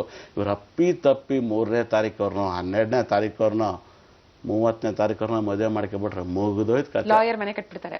ಲಾಯರ್ ಇಲ್ಲಿ ಡಾಕ್ಟ್ರು ಕೂಡ ಮನೆ ಕಟ್ಬಿಡ್ತಾರೆ. ಯಾಕೆ ಹೇಳಿ, ಮಕ್ಕಳಾಗಲ್ಲ. ಮಿನಿಮಮ್ 12 ಲಕ್ಷ ಇಟ್ಕೋಬೇಕು. ಹೆಚ್ಚಿಗೆ ಮೇಲೆ ಇನ್ನೂ ಟೆಸ್ಟ್ ಬೇಬಿ ಆ ಬೇಬಿ ಅಂತ 20 ಲಕ್ಷ ಸೆಟ್ ಮಾಡ್ಕೋಬೇಕು. 20 ಲಕ್ಷ ದುಡಿಯೋದಕ್ಕೆ ಬಿಳೆ ಕೂದಲು ಬಂದಿರ್ತವೆ. ಅದರಲ್ಲಿ ಬೇರೆ ನೀವು ದೇವಸ್ಥಾನಕ್ಕೆ ಹೋಗಿ ತುಪ್ಪ ಹಚ್ಕೊಂಡು ಅದಕ್ಕೆ ಬರುತ್ತೋ, ಇಲ್ಲ ನೀವು ಹಾಸ್ಪಿಟ್ಲ್ ದುಡ್ಡು ಕಟ್ಟಿದ್ದಕ್ಕೆ ಬರುತ್ತೋ, ಲಾಯರ್ ಅದು ತಿರುಗಿದಕ್ಕೆ ಬರುತ್ತೋ, ನಿಮಗೆ ಮಾತ್ರ ಗೊತ್ತಾಗಬೇಕು. ಇದನ್ನು ಚೆನ್ನಾಗಿ ಅರ್ಥ ಮಾಡ್ಕೊಳ್ಳಿ. ಜ್ಯೋತಿಷ್ಯ ಅಂದರೆ ನಿಮ್ಮದನ್ನ ನಾನು ಹೇಳ್ತಾ ಇದ್ದೀನಿ ಅಷ್ಟೇ. ನಾನು ನೋಡಿ ಯಾವತ್ತೂ ಕೂಡ ನಂಬರು ಗ್ರಹಗಳು ಬಿಟ್ಟು ಇನ್ನೊಂದು ಬೇರೆ ಮಾತಾಡೋದ್ರೆ ಬರೋದೇ ಇಲ್ಲ. ಬೇಕಾದ್ರೆ ಮಾರ್ನಿಂಗ್ ಮಂತ್ರಕ್ಕೆ ಸ್ವಾಮಿ ನಾನು ಹರಿದಿನ ಕಥೆಗಳು ಯಾರು ಇದ್ರೆ ಕರ್ಕೊಂಡ್ಬಂದು ಹೇಳಿಸ್ಕೊಳಿಬೇಕಾರೆ ಅಂತ. ಯಾಕಂದರೆ ನಂಬರ್ಗೂ ನಕ್ಷತ್ರಕ್ಕಿರೋ ಒಂದು ಸಂಬಂಧ ನನಗೆ ಗೊತ್ತು. ಇದನ್ನು ಬಿಟ್ಟರೆ ನಾನು ಬೇರೆ ಯೋಚನೆ ಮಾಡಲ್ಲ. ದಯವಿಟ್ಟು 9ನೇ ತಾರೀಕು 6ನೇ ತಾರೀಕು ತುಂಬ ಲಕ್ಕಿ. ಇವರು ತುಂಬ ಡೇಂಜರ್ ನಂಬರು. 7ನೇ ತಾರೀಕು 3ನೇ ತಾರೀಕನ್ನು ಹೆಚ್ಚಾಗಿ ಅವಾಯ್ಡ್ ಮಾಡಿ. 4ನೇ ತಾರೀಕು ರಾಹು ಗ್ರಹ ನೋಡಿ. ಜಗತ್ತಲ್ಲಿ 4ನೇ ತಾರೀಕು ಹುಟ್ಟಿದವ್ರಿಗೆ ಬರೀ ಆಸೆ, ದುರಾಸೆ, ಆಮೇಲೆ ಜಗತ್ತಲ್ಲಿ ತುಂಬ ಸಾಕಾಗುವಷ್ಟು ಸೆಕ್ಸ್ ಹಗರಣಗಳು ದೇಹದಲ್ಲಿ, ಅವ್ರ ದೇಹದಲ್ಲಿ ಸಂಪರ್ಕಿಸೋದು 4ನೇ ತಾರೀಕಲ್ಲಿ ಹುಡ್ತವ್ರಿಗೆ. 4ನೇ ತಾರೀಕವ್ರಿಗೆ ತುಂಬ ಅವಾಯ್ಡ್ ಮಾಡಬೇಕು. ಇದು ನೇಮ್ ನಂಬರ್ ಆಗಿರ್ಬೋದು, ನಕ್ಷತ್ರ ಆಗಿರ್ಬೋದು, ಇದನ್ನು ಕರೆಕ್ಟಾಗಿ ಮ್ಯಾಚ್ ಮಾಡಬೇಕು. ಈ ಶನಿ ಬಗ್ಗೆ 7.5 ಬಗ್ಗೆ ನೋಡಿ, ನನಗೂ ಶನಿ ದಶೆ ನಡೀತಿದೆ. ಶನಿ ದಶೆ ನಡೆದ್ರೆ ಮನೇಲಿ ಆಕ್ಸಿಡೆಂಟ್ ಆಗೋದು, ಸಾಲ್ಗಾರರಾಗೋದು, ಬ್ಯಾಂಕ್ ಲೋನ್ ಆಗೋದು, ಮತ್ತೆ ಅರ್ಧದಲ್ಲಿ ಸಾವು ಬರೋದು, ತುಂಬ ಸಾಲ್ಗಾರರಾಗಿ ನರಳೋದು, ಆಮೇಲೆ ತುಂಬ ರಾಜಕಾರಣಿ ಆಗೋರು, ಉನ್ನತ ವ್ಯಕ್ತಿ ಆಗೋರು ಇವರೇನೆ. ಇವ್ರಿಗೆಲ್ಲ ಒಂದೇ ಒಂದು ಪರಿಹಾರ. ಅದನ್ನು ನೀವು ಮುಟ್ಟಿದ್ರೆ ಹೋಗುತ್ತೆ, ಆದರೆ ಅದೆಲ್ಲ ಸಿಗಲ್ಲ. ಅದನ್ನು ಯಾವತ್ತು ಮುಟ್ಟಕ್ಕೆ ಸಿಗಲ್ಲ. ಅದು ಅಪ್ಪಿ ರಾತ್ರಿ ಹೊತ್ತೇನಾದ್ರು ಸಿಕ್ಕಿ ಅದನ್ನು ನೀವು ಮುಟ್ಟಿದ್ರೆ ಆವತ್ತಿಂದ ಶನಿ ದೋಷ ಖಂಡಿತವಾಗ್ಲೂ ಕಮ್ಮಿ ಆಗುತ್ತೆ. ನಾನು ಪರಿಪೂರ್ಣವಾಗಿ ಹೋಗುತ್ತೆ ಅಂತ ನಾನು ಕತೆ ಹೇಳಲ್ಲ, ಎಲ್ಲರ ಥರ ಕಮ್ಮಿ ಆಗುತ್ತೆ. ಅದನ್ನು ನಾಳೆನೂ ಹೇಳ್ತೀನಿ. ಸರ್ ಈಗ ಸಸ್ಪೆನ್ಸ್ ಕೊಟ್ಬಿಟ್ರಿ. ಇದನ್ನ ಮುಟ್ಟಿದ್ರೆ ಶನಿ ಕಮ್ಮಿ ಆಗುತ್ತಂತೆ. ಇದು ಏನು ತಿಳ್ಕೊಬೇಕು ಅಂತಿದ್ರೆ ನೀವೇನ್ ಮಾಡ್ಬೇಕು, ನಾಳೆ ಬೆಳಗ್ಗೆ ಕೂಡ ಮಾರ್ನಿಂಗ್ ಮಂತ್ರ ನೋಡ್ಬೇಕಾಗತ್ತೆ 8:30ಗೆ. ಇವತ್ತು ರಾತ್ರಿ ನಿದ್ದೆ ಮಾಡ್ತಿರೋಲ್ಲ ನನಗೆ ಗೊತ್ತಿಲ್ಲ. ನಂಬರ್ ಹೇಳಿದ್ರು, ಅದಕ್ಕೆ ಸೋಲೇ ಇಲ್ಲ ಅಂದ್ರು ನಮ್ಗೆ ಶೋ ಕಂಟಿನ್ಯೂ ಮಾಡೋಣ ಅಂದ್ರೆ ಟೈಮೇ ಇಲ್ಲ. ಹೌದು, 9 ಆಯ್ತು. ಸೊ ನಮ್ಮ ಕಾರ್ಯಕ್ರಮ ಮುಗಿಸಿ ಹೊರಡುವಂತ ಟೈಮ್ ಆಯ್ತು. This is Arun Hariharan signing off. Soujanya signing off. Zee Kannada ನೋಡ್ತಾ ಇರಿ, ಕಣ್ಣುಗೊಳ್ಳೆದು.